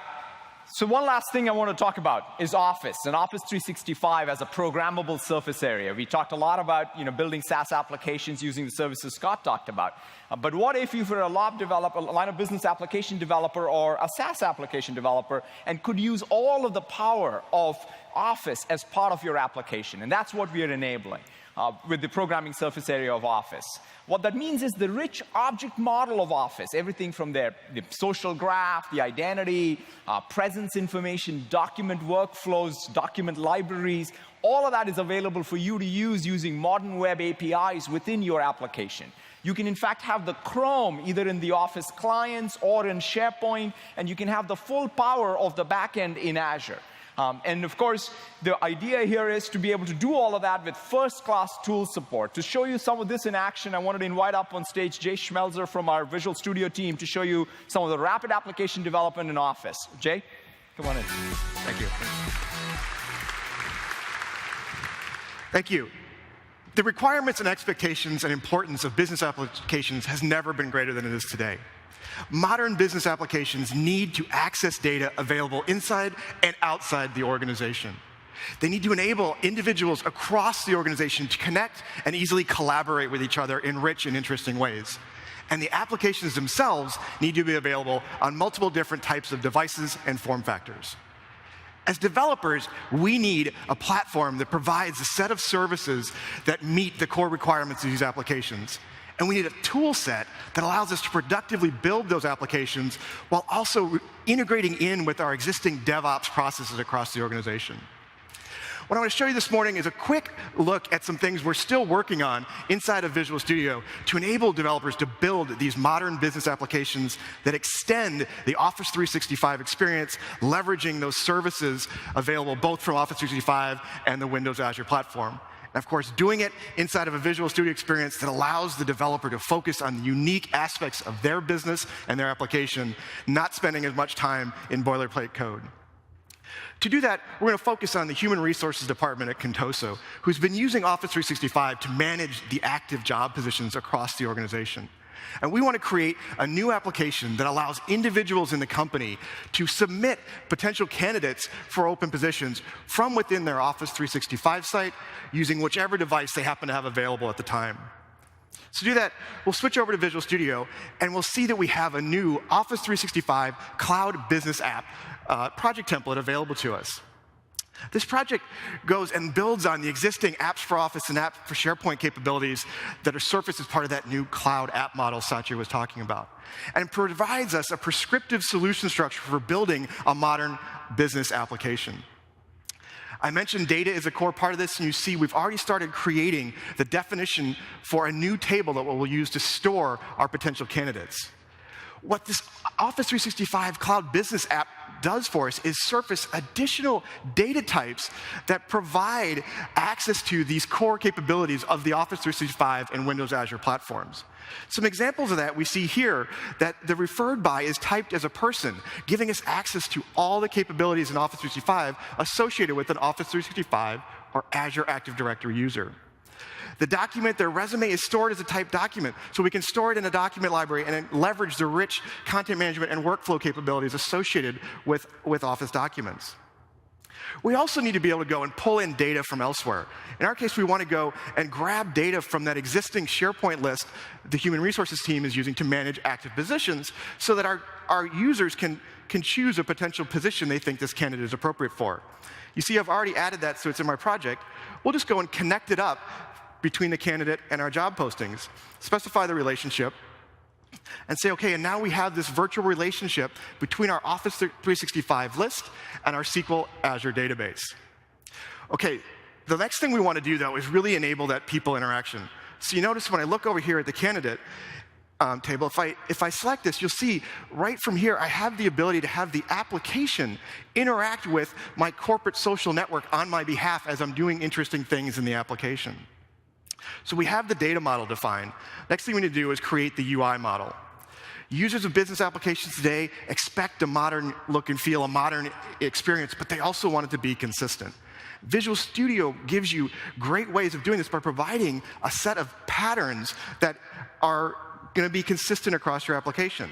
We'll select the browse pattern, just choose the default pattern, choose the table we care about, and now let Visual Studio go and create for us a set of experiences for browsing, viewing, editing, and updating that candidate information. So we have our data model, we have our UI model. The last thing we want to do is go in and actually write some business logic. In this case, back on the Entity Designer, we'll go in and we'll leverage the data pipeline where we can interact with data as it's moving in and out of the application. In this case, we'll use our validate, and what we'll do is we'll just go in and make sure that the only folks that can go and actually set or modify the interview date are members of the HR department. And here's another example where we see the power of surfacing those underlying platform capabilities. I'm able to reach into the current user, into their Azure Active Directory settings, and grab the current department and validate it against the checks we want to make. Let's go ahead and set a breakpoint here. I think we're probably in good shape. Well, forgot to set a breakpoint, but anyway, so we're going to launch the application. And Visual Studio is going to go, packages up, send the manifest off to our remote Office 365 developer site, and then launch our application. We have no candidates yet, so we'll create a new one. Last night, when we were talking about this stuff, Scott seemed pretty excited about what we were doing, so maybe he'd be an interesting person for us to work with. When I go in and actually start specifying who it is that's going to refer this person, you see I'm by default getting the list of the users available on this Office 365 site because I typed it as person. So we'll select Jim there, one of our team members. Go ahead and upload a document that is Scott's resume. And we'll specify an interview date. Maybe we'll go out here into September. Last thing we want to do is go choose which of the positions we think is appropriate for Scott. He's going to be new to the team, so we'll maybe choose a little more junior role for him so that he can be successful. When we hit save, if we'd actually set that breakpoint, we would see our business logic would have been executed, and we'd be able to get that rich debugging experience you've come to know and expect from Visual Studio. We now see we have our candidate. When I drill in and look at it, you see that we're getting that consistency of experience. I'm getting presence information for the person. When I hover over it, we see the contact card, a little misplaced, but if I want to have a conversation with Jim right now, I can go ahead and do that right from within the application just because we leveraged those underlying capabilities. Of course, in the document, we can see the properties of the document. We could view it in the Word web application right from the site, or we could follow it if we want to do that as well. Now, I noticed one thing here. I've got this extra ID showing up. So let me go flip over to Visual Studio, and we'll look at the View Candidate page. And just like we can with any other web development, we can just go in here, and while the application's running, we'll just remove that. We'll save those changes. Flip back over here and just kind of do a little quick refresh. And now when I go in, you'll see that, hey, that extraneous value is no longer there. The other thing you'll notice is that in addition to the values we specified for our SQL data, we also have built in the ability to do the basic tracking of, hey, who was the last person who created or modified this record? Just core requirements of a business application. Last thing we'll look at is on the news feed. When I click over to that, you'll see that the application has gone and interacted on my behalf, right, and entered things into our internal social network, letting people know that, hey, I just submitted somebody as a potential new candidate. So if folks want to follow them and so forth. Okay, our application is looking good. It's time to go get it integrated with our existing DevOps processes. To do that, we'll just go over here to Solution Explorer. We'll right-click on the solution, and we'll start by adding this to source code control. In this case, we'll add it to our Team Foundation service instance. We'll go right-click. We'll go check in all these changes that we just made. And while that's happening, I'm going to switch over and take a look at some of the build environments we have established in our Team Foundation service. In this case, we'll see that we have an existing build definition for HR jobs. When I look at that definition, we'll see that the things I can do is I can switch it to now be continuous so that as we check in code, we can go move on. The other interesting thing is here, we've got a custom process template that understands how to take the output of the build and deploy it into our Office 365 test site. So this is all just basic power, and this is all built on the underlying technologies and capabilities inside of Visual Studio. That also means we can extend this beyond the SharePoint experience into the Office client experiences as well. So here I've also built a mail app that allows me to go and pre-populate information in the application from the contents of the mail and shove it right into creating a new user without having to go directly into the application. So hopefully with that, you got a really quick look at some things we're still working on in Visual Studio to enable developers to build modern business applications, extending the Office 365 experience, building on the capabilities of Office 365 and the Windows Azure platform. Thank you very much. Thanks, Jay. Thank you. So hopefully you got a feel for how you can rapidly build these Office applications, but more importantly, how you could compose these applications you build with, in fact, your full line of business application on Azure and enrich your SaaS app or your line of business enterprise app. I'm very, very pleased to announce that there is a subscription of my Office 365 Home Premium for 12 months that's going to come to you via email later this afternoon. Hope you enjoy that subscription. Awesome. And I know everyone in the room is also perhaps an MSDN subscriber, so we are continuing to improve MSDN benefits. One of the things that we're doing with Windows Azure is to make it very, very easy for you to be able to do dev test. So now you can use your dev test licenses on Windows Azure. In fact, the cost and the pricing for that is such that you can probably share something like 97% of your dev test expenses. We're also going to give you credits based on your various levels of MSDN. So if you have 100, if you're a premium subscriber, you get $100, which you can use across your VMs, databases, as well as doing things like load testing. So fantastic benefits. I would encourage everyone to go take advantage of it. And also to reduce the friction even further, we've now made it possible for any MSDN subscriber to be able to sign up to Azure without any credit card. I know this is something that many of you have asked for. We're really pleased to do that.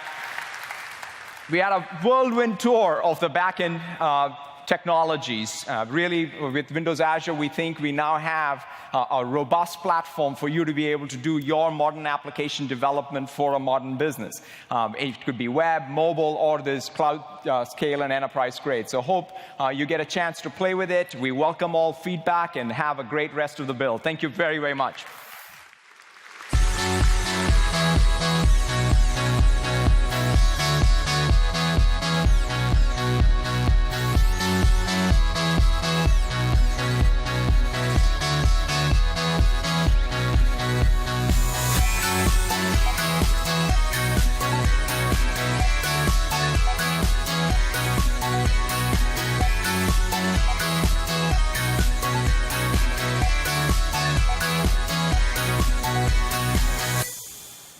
Ladies and gentlemen, please welcome Chief Evangelist, Microsoft Corporation, Steve Guggenheimer. All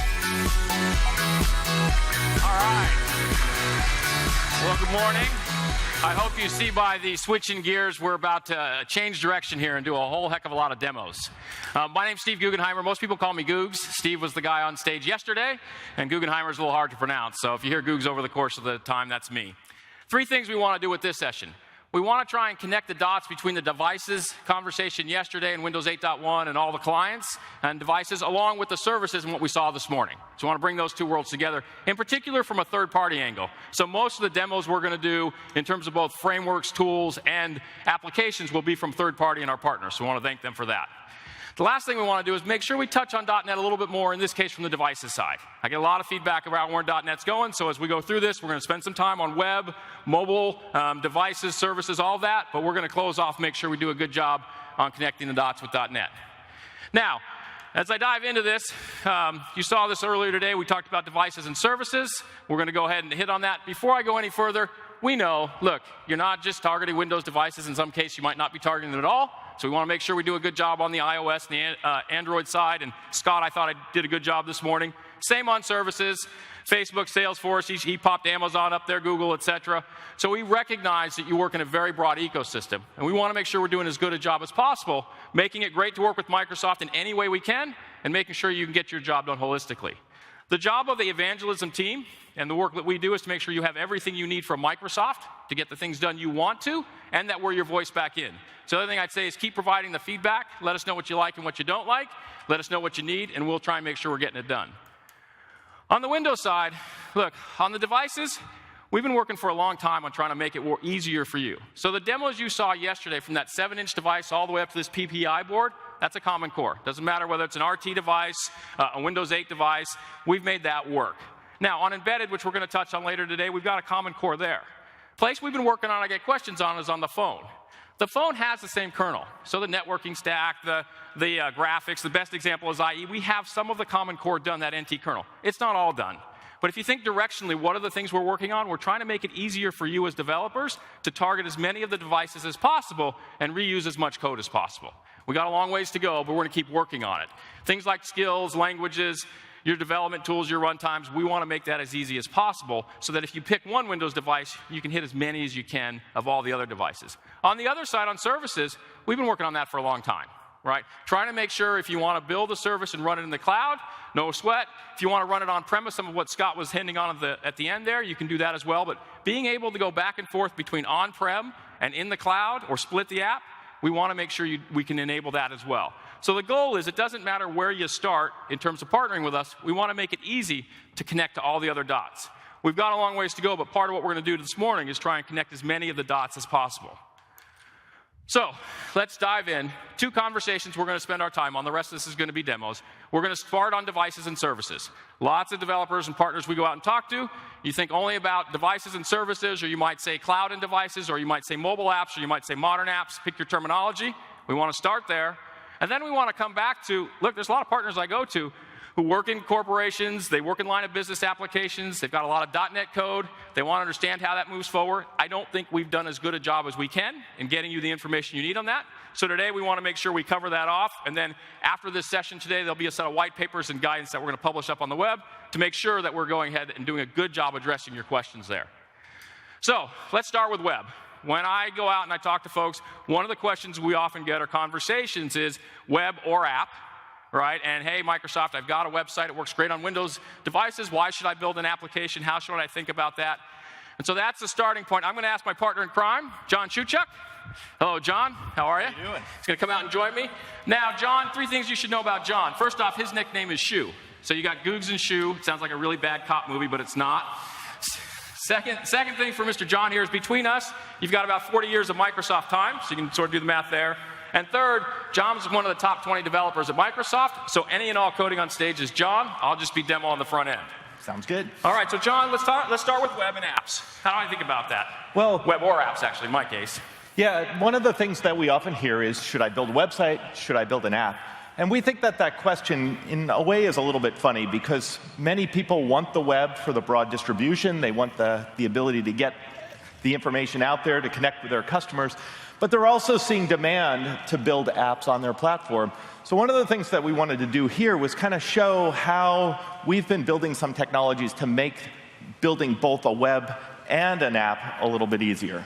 So why don't we start with a website, and we've got a pretty interesting one. Yeah, I want to thank our friends at Khan Academy. We've got Khan, very big, rich website, lots of information used all over the world. Here you see a heart. This is a lesson somebody's working on. I did want to touch on one thing from Antoine's session yesterday. He talked about the support for WebGL. So I want to click on this 3D version of the heart. And one of the things we have here now is we've got WebGL not running in one of our sites, but running in a third-party site with Khan here. The other thing is he worked a little bit on that with the mouse and keyboard. I want to show how, taking advantage of the new hardware, I can use touch here. And in fact, if I scroll down, or I should say pinch down, now I can zoom around. If I add in my keyboard and mouse, I can scroll around here. This is sort of like a first-person shooter for education. I can go blow up the heart there and make a real big mess. That'll be a good addition to the Khan website. Oh, no, they probably wouldn't like that. So, beautiful piece of work here. Now, one of the things we get a lot of feedback on is, honestly, working with IE and debugging, and how can we help sort of make that a little bit better? Yeah, as a developer, you know that you have to make your website work in a variety of different browsers. And so when you go to test and when you want to make sure your app is working correctly, it's important to have great tools. So for the first time, we wanted to show you guys some pretty exciting new work we've done. These are the new F12 tools. And the first thing you'll probably notice is something you didn't notice, which is we did not refresh the page. Now, that's really important. As a developer, when you're out there, you've been working away, you hit some kind of bug, not refreshing is a big deal. All right.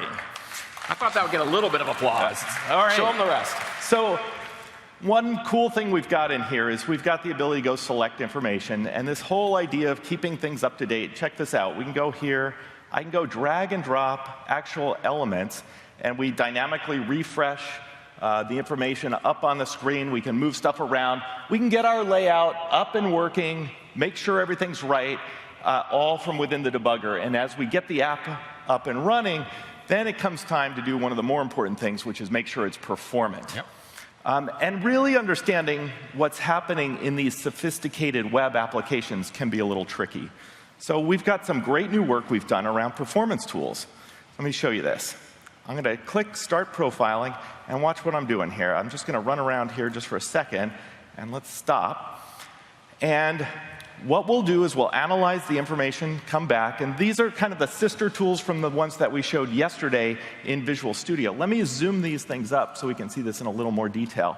The first thing you'll notice across the top, we're tracking things like loading, script, GC, and we can see a lot of interesting things going on there. We can also see the visual throughput, the frames per second. And notice we see a drop in our performance here. And let's zoom in on that. And as you can see, we were at 30 frames per second, and then all of a sudden 60 frames per second, and we dropped down to 30. It's pretty interesting to kind of zoom in on what's going on there. And as we can see, as we zoom in, we get a very good view of the fact that as a consequence of the repaint algorithms, we started doing garbage collection. So that's a great way for you as developers to take a look at what's going on inside of IE, understand what's happening, get the web app working. Okay. So that's good. We've got the web app working. Now, how do we take this and then turn it into an application for the store? Yep. So I talked about performance. Performance ends up being one of the tricky things when you decide to go take your app and turn it, your web content, and turn it into an app. A lot of people have been pretty skeptical about this. We talk to developers and they tell us about some of the problems. We've been listening, and we've done a combination of things. We've improved the performance, the underlying mechanisms, but we've also done this great new thing called the web view control. Let me show you what we've done there. So what I have up here is an early version of the Con app, and what we're going to do is we're going to take the new web view control and use it to host some of the content that Con has done. So I'm going to take the web view, I'm going to drop it down in here. We got a lot of demos to do, so I'll do some of this stuff pretty quickly. And here is a lot of content from their site. We went out to their GitHub. This is all open source stuff. These are libraries that are built with jQuery and many other open source JavaScript-based frameworks. Let's take that and let's copy it. Let's add it to this Windows app. I'm going to paste it in here, and we'll add it. I've got one more thing to do, which is I need to make sure that we start up that web view control. So let me bring this little snippet of code over here, and let's run that app. So here's an example of taking a very sophisticated third-party site. We showed them this, and they were pretty skeptical that this would work. It's pretty incredible to see how well that new web view control helps. This is not an iframe. What we're really doing is we're taking the window object, the nav stack, we're making that all available, and as you can see, that content runs in there, and notice it's also running really well with things like touch and everything. Yeah, super smooth. I got touch automatically. That was pretty impressive. So starting with a website, obviously big, pretty famous website, and I'd like to say here today that Con has done a complete refresh of their application. It's going up in the store today. So nice piece of work there. You're going to see a lot of new capabilities. And part of the way they did that was, one, we've got the great web experience going, and I like the new debugger, and two, turning it into an application is something that's pretty straightforward, and it's a lot easier than it used to be. Yeah, but I actually have a little bit more. You do? I'm going to show you something here. You ready? Yep. So I want to show you, let's see, here's Visual Studio, and yeah, my mouse is, there's my mouse. And notice this line of code, it's kind of interesting. What's interesting, Xbox. Yeah, script Xbox.js. Well, actually, rather than going into this, what I've done is I've remotely deployed this to another machine that's running backstage. And why don't we bring up that machine? And what I'm going to do is I'm going to go over here to the exercise where I've set a breakpoint because I've been wanting to run and debug the quiz aspect. So we've got somebody running on the remote machine backstage. How are we doing there? I can see it. It's up and running. Okay. Oh, it looks like we've gotten to this hint stage. So let me do, I'm actually, again, remotely debugging this machine. I've stepped through. I've got my hint. But let's change the hint. Hey, Steve. Let's see.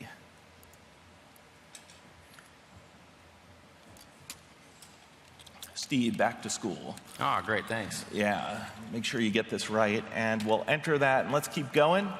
Where's my, there we go. Yeah, popped up and away it went. So that's pretty interesting. Now, I should probably highlight sort of a little bit of what you've been remotely debugging and what this means. Why don't we pull up one quick slide here. So what John was doing there was he was taking this, and you can think about Xbox, right? Mark Whitten talked at E3 about the fact that Xbox One has two engines. It's got a gaming engine, and it essentially has a Windows 8 engine.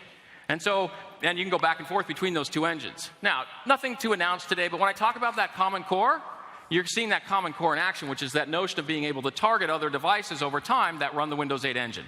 One of the questions I get from developers quite often is, how do I think about targeting the Xbox platform? It's a curated platform. I can't just go and host it up there. Well, if you want to know how to sort of get a head start in thinking about developing for Xbox One, the logical thing to do is go build Windows 8 applications, because if you can see, we can sort of think about having the same engine. It'd be a very logical extension of how we move that forward. Yep, that common core, in this case, we're using it with web technologies, but we've got the common core technologies around C, C++, and DX. We'll show some demos on that. It's also running with .NET, and we can talk about that a little bit later as well. Perfect. All right, since we're talking web, let me go over, they showed this Acer Iconia yesterday. When you think web, you know, a lot of Adobe, that's the first thing that comes to mind. They do a lot of great tools. They're a great partner for us. They're a great partner for you. One of the things they build for publishers of magazines is something called the digital publishing service. I'm going to go ahead and click on real simple. One of the things that we've been hearing from sort of Hearst and Time and the other folks that build magazines is we need the DPS solution to go and build magazines. So here we see a magazine that's been built using DPS, taking advantage on this particular device. I can touch it, you know, in terms of scrolling. It's super smooth, looks great. Obviously, I can go look at different items. So really happy, you know, Shantanu and Brian and the folks over at Adobe, they're great partners. They're bringing the DPS solution out for Windows, the platform, so as a tool to help developers get access to and build for the Windows platform, in particular the publishers, we now have DPS. So that's sort of new out there today. Happy to announce that. Now, most of you in this audience probably don't work with DPS. It's not a tool set that might be familiar. So, again, the Adobe folks, you know, Steve and those other guys gave away some things. I want to make sure we give away something. So let me go ahead and see the slide that I want to see. There we go. In terms of Adobe, again, Brian and Shantanu, they've given all of you Creative Cloud for a full year free. And so that is a big deal. You guys should send them all a nice email, really kind of them. But look, when you think web, especially for this crowd, this audience, the Adobe Creative Cloud, it gives you all the tools in their offering. It's a great suite. You guys will make the most of it, so that's a good one. So let's keep going on the website. Yesterday, Gurdeep showed something that I'm not sure, I saw some good tweets on it, some press, I'm not sure everybody picked it up. The notion of using Bing as a platform, something we've been doing. Like Antoine showed off the new search in Windows 8.1. You've seen it before in Office when you want an embedded map in Excel. But taking Bing and turning that into a platform, not just for our apps, but for all of their apps, that seems pretty interesting. It's really a compelling thing. Let me show you what we've got going here.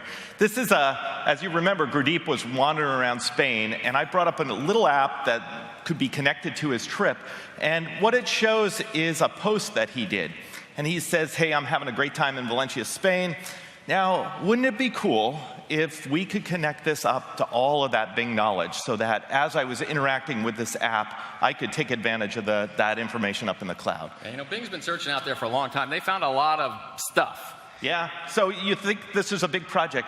Fortunately, I've got the extensive man page up here for that. And as you can see, it's going to be pretty complicated. I'm going to have to add this script tag to my HTML. So let me copy that. And then I'm going to set the Bing class on some text, any regions that I happen to have in text. So I'll bring up Sublime. And as you can see, this is just a really simple app. It happens to use backbone and underscore, kind of very standard stuff. Let me go add to that Bing knowledge. And then, let's see, we happen to have a little div region down here. So I'm just going to say class equals Bing. I think we're done. That seems pretty quick. Yeah, so, and remember, you could do this for any text regions. Let's just see it in operation, and then I'll kind of tell you what it does. So ready? Yep. I've saved it. Let's go refresh that. Hey, things look a little different. Okay. So what's happened is that script came down. Because the script came down, it said, hey, let's look through the DOM, and let's identify those regions that have been tagged with Bing. Let's send that text up to the cloud. Let's do deep analytics on it. Let's understand what the entities are. We'll put some spans around them. And then by default, we give you some little pop-ups here. Yeah, and these are Bing entity cards. Beautiful. That's nice work, John. So You guys could do this in all your apps. I think this is pretty cool. You can navigate around. You can look at related facts. Pretty powerful capability. And they've given other stuff, text-to-speech and some other platform applications or platform assets. Yeah, you take the ability to do this kind of stuff with voice or pictures. You connect it up to entities, all things that you can put into your app. Now, it's nice. You just did this in a website. I think the other thing I'd like to see it in is in an app. Yep. So, clearly Microsoft is making a huge bet on web technology. So all the stuff that we were doing with the devices, you saw what Scott and company were all doing with their development up on the server. Well, we do a couple apps here at Microsoft. Word's a big one. I've heard of that one. This is actually that exact same app running now as a Office add-in. And check it out. If I go double-click on Valencia, Spain, I get that same content showing up inside of a Word app. Very easy to do. The web being used to extend Office applications. Really nice, John. Nice piece of work. Like it. You guys are going to have a lot of fun with that. We've got more work to do. Good stuff. All right. All right. Well done. Let's switch gears now. One of the things I always like to show and talk about is what our partners are doing. Yeah. Now, I often get the question, hey, Steve, when are people going to build on the Windows device first? When are they going to see it there? And so I've got, in this particular case, our tablet, and I'm going to bring up an app that you have never seen before on a tablet. This one's Foursquare. Now, you guys should be very familiar with Foursquare. They make a beautiful phone-based app. It does some great work in terms of augmented reality and other things that you can take advantage of. Obviously, check-ins is only a small piece. But look, they've got an incredibly rich crowdsourced set of data in terms of check-ins, reviews, pictures, etc. And so working with us in terms of design and taking advantage of Windows, they built this beautiful application. It's touch-enabled. It scrolls smoothly. I can drill into any one of the areas. If I want to go to the Tempest here, that looks rather interesting. You can see all the information that's there, where it is, what people are saying about it, who's checked in there. If I go back, we can come to the Moscone Center. You see we've got some fresh pictures coming in from Build. Again, beautiful application. As I scroll through, developers. Somebody put that right up front. I like that. We can scroll off to the right here. Again, you can see all the information, figure out what's close by. I just love how beautiful it is. Now, one of the questions I've gotten also is, where's the party tonight? Well, Foursquare's helping me out here. Pier 48 is where the party's at. I can click on this. I can see that Anders rocks wicked on the drums. That's good to hear that he's coming along to do that. Again, more information. Someone needs to get Guthrie up on karaoke. And of course, based on what we learned yesterday, I can take this. If I want to add it to my list, I can do things to do at Build, go to the party. So look, Dennis Crowley and his team, they did a phenomenal job. I'm really excited to show this for the first time today. I want to thank them for giving me that opportunity. It's a beautiful application. It's coming to Windows 8 first. Part of the reason for that is when they build for the tablet, they get all those other devices, everything from this device to the 7-inch, and that's a really nice piece. And, they're good partners. We like working with them. They like the design work. So, again, thanks, and that's something pretty nice to show off. Now, yeah, that's for those guys. There's a bunch of other partners I want to recognize and thank. Eric and the Rockmelt folks, they're bringing their application to the Windows platform. Joseph and OpenTable down here, they've done a great job. They got a phenomenal app. They're bringing it to Windows 8. We've got a set of great entertainment apps, Crackle, Vivo, Songza, FL Studio Grooves, all coming to the Windows platform. In terms of things right now on the phone, ABC News is available on the phone right now today. They're hitting the button to go release it. Walgreens, Abhidar and his team, you might think that one's a little strange. There's a lot of people who go look for Walgreens for stuff, and they were definitely, should I a website or an application? And we got to the end point, because it made a lot of sense. They're doing their phone app today. It's going up. The other thing, which you might not think about, Walgreens has an API for you. They have a service called Quick Prints, where if you have an application and you want to basically print a photograph right at your local Walgreens and go pick it up, you can go and do that. And now they're making that API available for you as Windows developer, so you can add that to your application. If you do anything what you wanted printed, off you go. So Walgreens, kind of interesting. Web, mobile, and API. I like that one. Twitter, Michael Fisher and the team, that Bing integration, they just updated their application last night to add in the Bing translator service. So now you'll see a little spinning globe icon if you want to translate the text. Discovery Channel, JB and his team, 3 apps, Discovery, Animal Planet, and TLC, also with Bing integration. So starting to use that Bing as a platform. And then Autodesk is bringing Instructables to Windows. So that's a whole bunch of new ones. But wait, Voxter. I get that request all the time on the Windows Phone. It's done. It's there. So you got Voxter coming to the Windows Phone today. We got a couple more. Xfinity, turning your phone into a remote control. That one is coming today as well. MLB Baseball, you got a new logo from them for advanced media. That's coming soon. Dow Jones Marketplace today. Epicurious, getting an update for Bing Translator on the phone. Mint, they're going to do both phone and the Windows. So great partner here if you think about Intuit. They have an existing set of applications, desktop apps. It's a big business for them. They complement those with a set of services and capability and sort of mobile apps. We've got those coming, and that's a real nice story about how you mix and match the two. Rhapsody coming today to Windows 8. You'll be able to download it. AutoNav and Viber also both coming to Windows 8. So one of the questions we get is, hey, apps coming? We got a lot of apps both here today and apps coming. We've got a great set of partners who we really appreciate, and I just wanted to highlight both what's here and what's coming. Now, since we're building apps and we're talking apps, I talked to the phone guys. I think you saw this yesterday. 60-day promotion, $19 to go build your app. So it's sort of the summer of phone. I don't know how else to think about that, or some funny catchphrase we'll come up with. But I wanted to highlight that one as well since we're on the notion of apps. Let's switch gears. When we talk about devices and services, we did a lot of web and mobile. One of the things I want to make sure we do a good job on is highlighting taking advantage of the devices. Because one of the things that Windows does very well is bring a very rich set of device capabilities from a broad set of devices and make those available for you. First place you think about this is gaming. Now, this is a very cool tablet. It's called the Razer Edge. Min Liang and his guys from Razer have built some phenomenal gaming rigs. If you haven't played with one, you should. This one is a tablet, but you'll notice he's built a basically gamepad around the outside, and he'll tell you the only thing you need to do as a developer to take advantage of that is to write for the gamepad, and you get that for free. And so here's a very cool, you're going to want one of these regardless of the demo itself. You got to play with this thing. It's very cool. All right, John's got the drift game going. So when you're thinking about taking advantage of Windows, all of the peripherals that plug in, all of the capabilities. I've demoed this game with touch. I've demoed it with keyboard. I've demoed it with mouse. Now you're demoing it with this add-on controller. Great piece of technology and something easy. I'm not doing well here. All right, let's stop then. Easily available for you. Let's talk a little bit more about hardware, though. There's just so much out there. Yeah, the great thing about the Windows hardware is that we've got device drivers, we've got sensors. It really provides a platform for developers to dream of things that you could never do before and really create scenarios that are kind of unprecedented. What we've done here is we've put together an example of a kind of app that a developer might put together using some new advances in Wi-Fi Direct, NFC, and other things. So Steve's going to walk us through that. All right. So imagine, we want to get two kids to interact together. We've got some new hardware. For those of you who don't know, I ran OEM for 5 years, so I love the hardware. This is like half the fun for me. So let me take this application, New World. So kid on my left, with my left hand, is going to be designing the background. And kid on my right is going to be building the character. Right? And so here's my character. I didn't bring the pen along, so I'm going to draw on a face. We'll make this a Star Trek character, given the timing. We'll give him a phaser. You see how good an artist I am? Isn't that awesome? Yeah, I have a second career coming for sure. Now, what I'm going to do is I'm going to animate my little character here. So character's going to walk across the screen. That's kind of fun. Now, I can take advantage of NFC to build a connection across these two machines, and then I can take advantage of Wi-Fi Direct to make it a secure connection. So I'm going to take this. I'm going to set it here.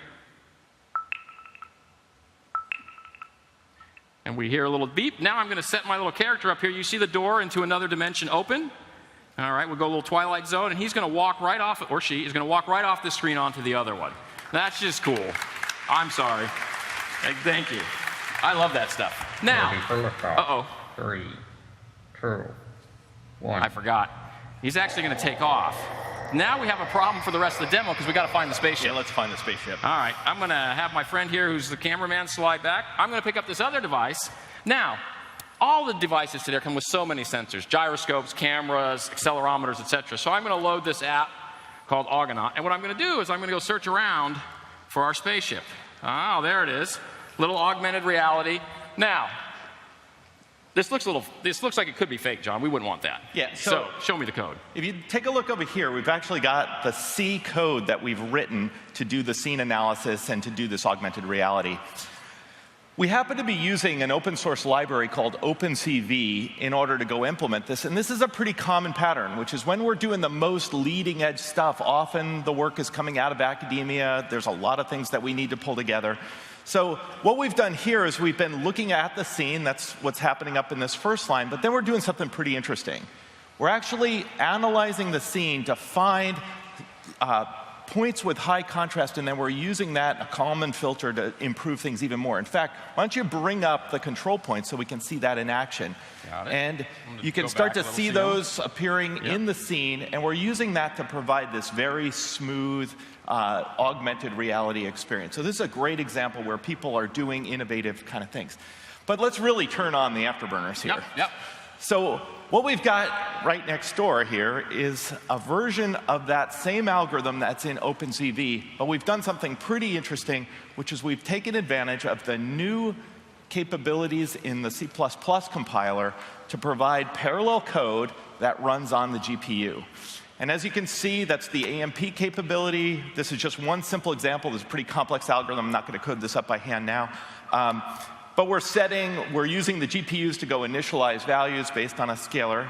It's actually pretty easy for me to go over here. And what I'm going to do is I'm just going to switch from the one that comes with OpenCV and make available this new version that we're going to make available as open source to everybody. And let's go give that a try. So we recompile that. And now what Steve's going to do is he's going to show us, and we'll see, actually you can see it now, the performance has gone way up on the application, and we're using the GPU to provide accelerated augmented reality with custom code that you developers might have written. Good stuff, John. Taking advantage of GPUs, parallel coding today, you got to do it. The hardware's there, and clearly the code's there as well. Yeah, great example of using C, DX, and so on. Now, not everybody's going to want to use CDX. I mean, the nice thing is, it's great that you can do that, take advantage of the hardware. Sometimes it's nice to have frameworks or sort of tools that help us get the same capabilities, but save a little time. So why don't we hop over here, and I think this will be a good demo to show off the next phase of this. Take a little look at Unity. Yep. So Unity is one of the top engines that people use to create applications across many different devices. We've been working with the Unity team, and as you can see, we've got the Unity environment up here, and it's a great way to go create content. We'll see this in just a second. We've also been working with the Unity team to really connect together devices and services in a pretty interesting way. Notice the Azure level saver that I have here. Earlier today, we talked about Azure Mobile Services and how that makes it fantastic to target iOS and Android and web apps and whatever it happens to be. We've connected up Azure Mobile Services to Unity. We have a plugin, and that plugin allows us to do all kinds of things. You could use it to trade information about player position, achievements, leaderboards, whatever it happens to be. In this case, we're doing something pretty simple, which is we're using Azure Mobile Services, again, that nice one line of code to set it up. We're doing an Azure update to save the level data, and then we're doing a lookup. So let's just actually give this a shot. I'm going to run it here in the development environment, and then we'll have Steve run it over there on the phone. We'll see the same environment. Notice, really beautiful environment. The wheat bushes moving around, and all right. Bring it up here, give it a second. Okay, there, same environment. So I'm going to make some modifications. Assume we're playing a game, and maybe I scored or killed him, which would be more likely given my heart demonstration earlier. So I've just shot you to death, and it's now posted up. Let me save it. Yep, save that up to the cloud. Okay, so now it's up to the cloud. So Azure Mobile Services push that up in exactly the same way we saw this morning. I'll go load that layout, and there we go. So that's just a super simple example of how we can take advantage of the compelling power of the devices, connect them up to the cloud, and build these new kind of experiences. And these are all tools that are going to be available for you. Yeah, you know, one of the things when we have partners helping us out, Unity, this is a real important one. Today, I want to announce we're collaborating with Unity to bring all the capabilities of their platform, which is super popular with 1.9 million game developers, and we're bringing free platform support for Windows, Windows Phone, Xbox 360, Xbox One, and one support for the MS Studios development partners. So all the folks using Unity today, you're now going to have that capability coming for building on Unity for the Microsoft stores. Second thing, we're going to continue to work with them to innovate going forward, things like Smart Glass, things like Connect. That Azure plugin that John showed, we're going to make that available.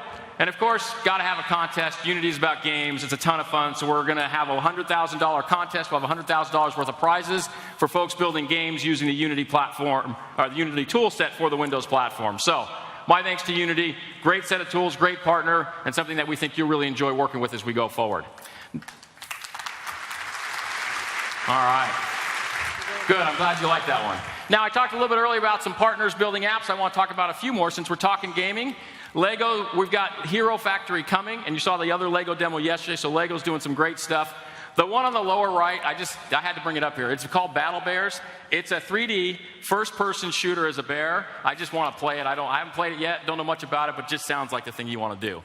And then last but not least, Tim O'Brien and the folks at Disney, they've been a great partner for us. We just brought out Where's My Mickey, and I'm happy to announce today that they're also bringing out another set of games. Temple Run Oz is coming to the platform, Wreck-It Ralph, Monsters University, Avengers Initiative, and Toy Story Smash It. These guys do great work. They really get the gaming space. They do great stuff on the Windows platform, so we're happy to have them coming along as well. So, John, that's some cool stuff. You know, I think we're almost through gaming? We got one more thing I wanted to show, which is 8 months ago at Build, Satya talked about how we're taking devices and services and we're using those technologies to power things like our own first-party experiences, such as Halo. Satya talked about how much work we're doing up there. We actually have a video to show how much progress we've made connecting this all up. All right, let's roll the video.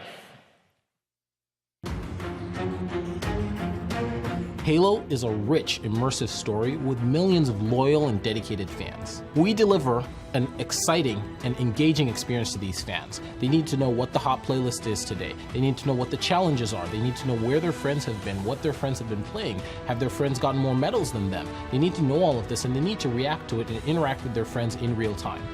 We need to deliver hundreds of thousands of updates per second to millions of players across the Halo universe. We need to get them the right information to the right device at the right time. There was nothing off the shelf that solved the problems we needed to solve at the scale we needed to solve them. So we turned to Microsoft's Extreme Computing Group. Hundreds of thousands of requests per second across thousands of servers in real time. These guys are crazy. But in extreme computing, those are the kind of challenges we like to tackle. For us, using Windows Azure was a no-brainer. Platform as a service allows us to get thousands of nodes, abstracting away the operating system without having to worry about a thing. We're able to use storage to store massive amounts of data, and we can use Service Bus to route hundreds of thousands of messages around the system without a problem. Now, we need a programming model that allows us to scale limitlessly, transcending the machine boundaries while still maintaining that real-time performance need that we have. We took the actor model approach and we built a modern cloud-scale distributed framework optimized for Windows Azure.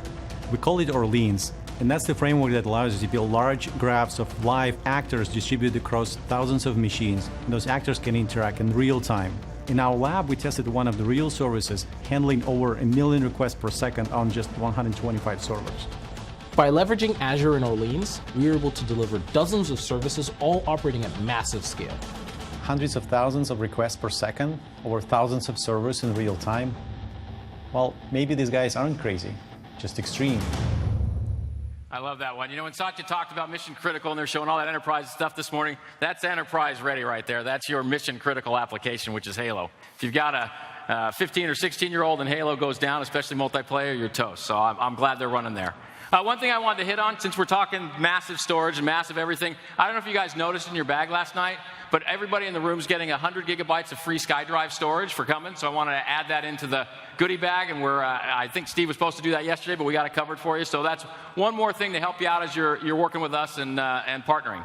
Now, so let's switch gears a little bit. We covered a lot of web, we covered devices. One of the questions I often get when I go out is, talk to us a little bit about code we have.net. Right? Talk to us about client server. We've got a bunch of existing applications. We're a commercial account, or we're a line of business developer. Of course, we want to do devices, and of course, we want to support services, but how do we build the bridge? That's one part. And the second thing is, in general, where are you going, Microsoft? Because one of the things I don't think we've done as good a job as we can is sort of give people the guidance on how to think about .NET and what we're doing going forward, how they should plug into that, etc. So coming out of the session today, you'll see a set of new white papers and guidance documents coming out specifically on .NET. And John, why don't you help me out here? Because I think one of the challenges is .NET's become a lot of stuff. Yeah, .NET has really grown to encompass the entirety of the Microsoft platform. We've got .NET on the clients, we've got .NET on the servers, and one of the consequences of that is that it can get confusing what .NET means.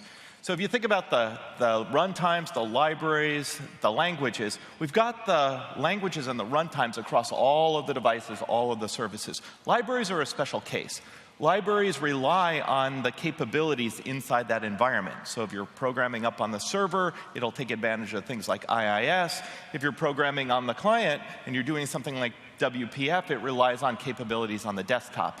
And so those libraries don't always transcend everything, but the core .NET capabilities are everywhere. Those white papers will cover that. But to really help illustrate this, we've got an app, a real-world app. Why don't you tell us a little bit about that? All right, let me pull up an app. This is more of a commercial grade app. This is from a company called Acciona. Let me go to the desktop. That's where I belong for this application.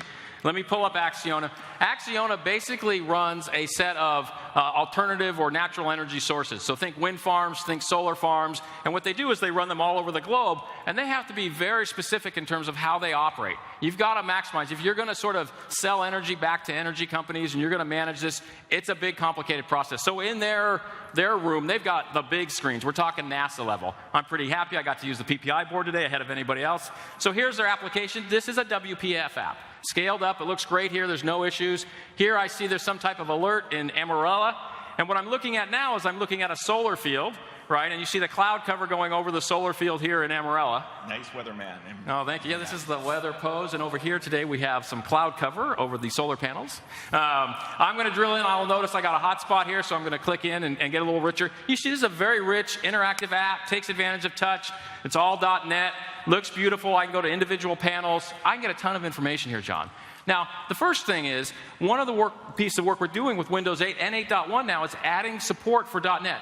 Doesn't necessarily mean anything relative to the capabilities for the new applications or the store apps, but it's important. So you'll see in the updates relative to Windows 8.1 specifically to help out on the .NET side as part of that .NET 4.5.1 release. But the second thing, John, is I've got this. I still want to take advantage of devices and services and connect into the other side of what's going on out there. How do I do that? Yeah. So Acciona, this is actually the real app that Acciona uses to control energy around the world. Now, of course, they also have mobile workers.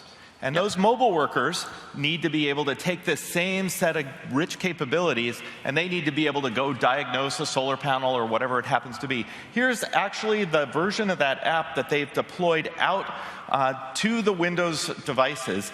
And they're taking advantage of the ability to do distribution, the ability to keep it up to date, take advantage of new hardware like RT. And as you can see, it's a very rich app. They can drill in, they can see things that are going on all across the environment. They can go and look at the solar panels. They can see one that's broken, just like we were seeing before. Now, what I want to do is I want to step behind the scenes a little bit and take a look at an early version of the code that Acciona had written. And this is an app being built by hundreds of developers. It's a very complex app. And I don't know about any of you, but when you're putting together an app with these things and you're using technologies like XAML, it can get a little tricky. Let me show you a quick example of what I mean. Here's a text block that you can see up here, and this is actually supposed to be data bound to something, and I actually don't know the details of the data model here, and so that's where things can get a little hairy. So I'm going to type in here, I'm going to say the text is supposed to be equal to, and I'd like to use data binding, and so for the first time, let me just show you something pretty cool we've got going on here. Notice I've got IntelliSense completion on data binding.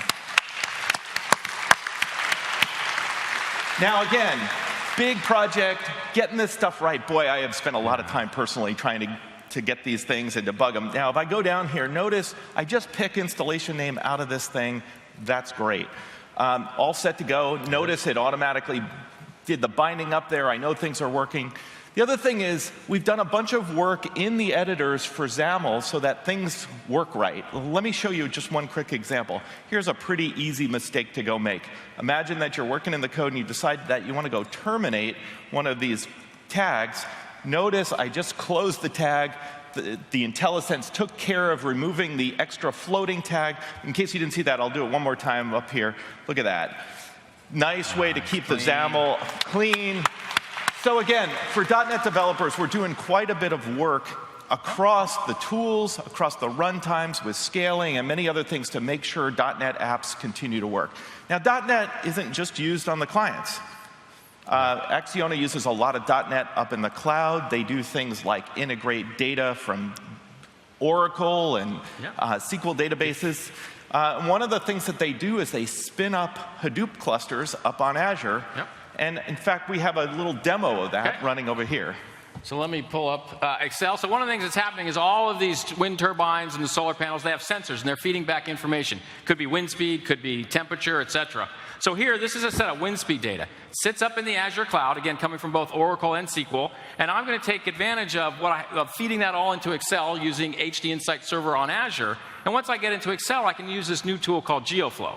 So I'm going to launch GeoFlow, and this is going to give me an energy output map, which is a combination of time and energy, and then I'm going to flow that by geography. So here I see this beautiful map. It's popping in and out. Now you can imagine I can get this information. I can look at it for a month. I can look at it for a year. It's going to give me a lot of capability relative to how I want to turn turbines off, let them run, or when I can sell energy back. So it's just taking the rich data all the way from a set of devices out in the field. So when you think about the Internet of Things and all the devices, feeding those all back up into the cloud, building rich client applications that we saw earlier using .NET, building new applications taking advantage of both .NET and then running them on, in this case, the tablets, and then feeding all that data back in. So completes the circle end-to-end, very rich scenario. I think and I hope that you get all the information you want, not just from the demo, but from the information we're posting on .NET. Yeah, so again, we've seen a lot of great programming environments. We've seen the web, we've seen C++, we've seen .NET. We love them all, we support them. Now, .NET's not just used for these kind of line of business applications, it's used pretty widely. Why don't we talk about... Yeah, so let me just bring up one more partner demo. One of the partners that was really strong at launch was SAP.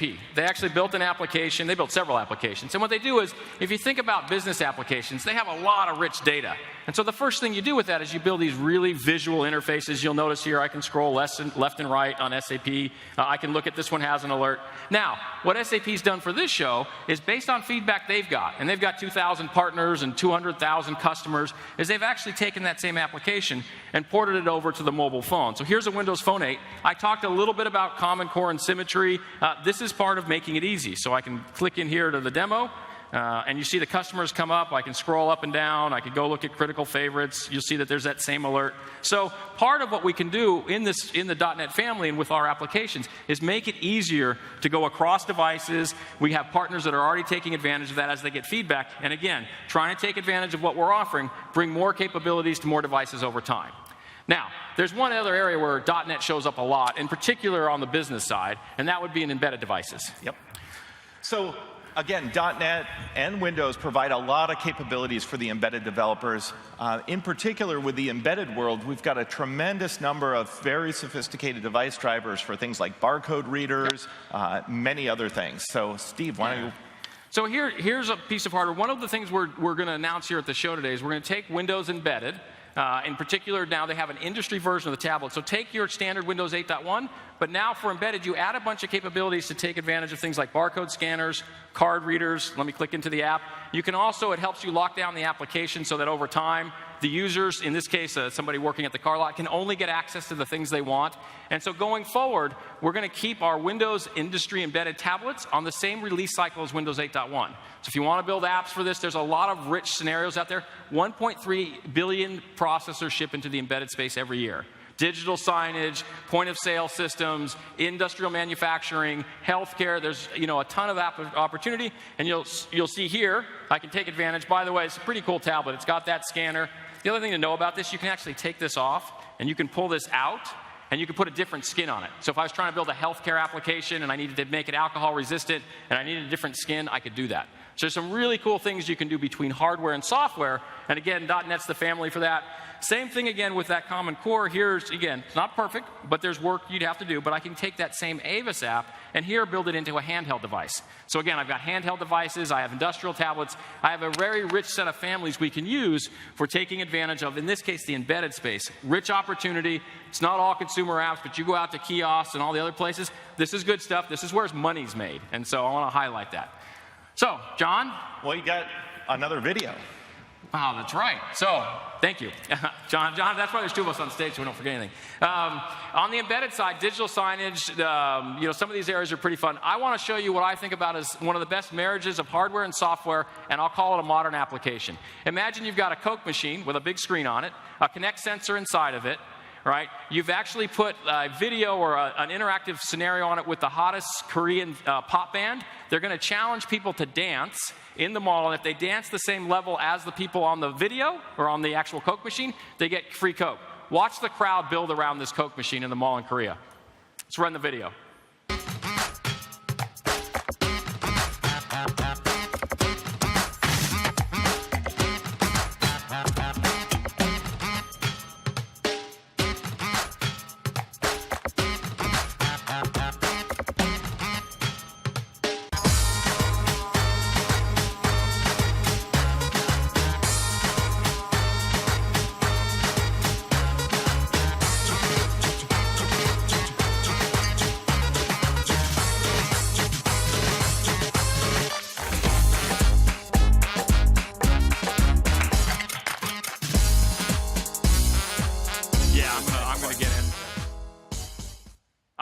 I don't know if you call it a web app, a mobile app, a modern app, an embedded app, a .NET app, I don't know what you call it, but it's just cool. And that's the kind of stuff we love to see from you and the rest of our partners. We know with the technology we've got that our partners do amazing things. And so I hope you get everything you need, not just out of this session, but the entire show, and online and anywhere else you go from Microsoft to do a great job.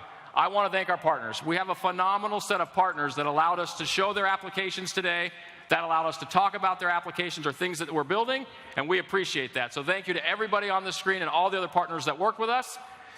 Second, I want to thank the partners that help make it easier for you to build applications and run on the Windows platform. So PayPal, you heard about Oracle earlier this week. PayPal helps on the commerce side. There's a number of partners on this screen that have done both work on the commerce side, as well as been helping us with work we're doing here at the show with some of the Hackfest, et cetera. The other group of partners we really want to thank are the partners that we've been working through in the open source community. The Microsoft Open Technologies team has been working with jQuery, all kinds of other folks, Knockout, Canvas.js, folks like OpenCV have also been helping, and they've made it possible for us to produce all kinds of great applications using these technologies. So, we thank you for your time. We thank you for your partnership. Look, this is all about you. We appreciate it. We appreciate the partners that are helping make this better and easier for all of you to work on the platform. And with that, go enjoy the rest of the conference and the party tonight. We'll see you at Pier 48. We've got the DJ. We've got everything. Thank you very much.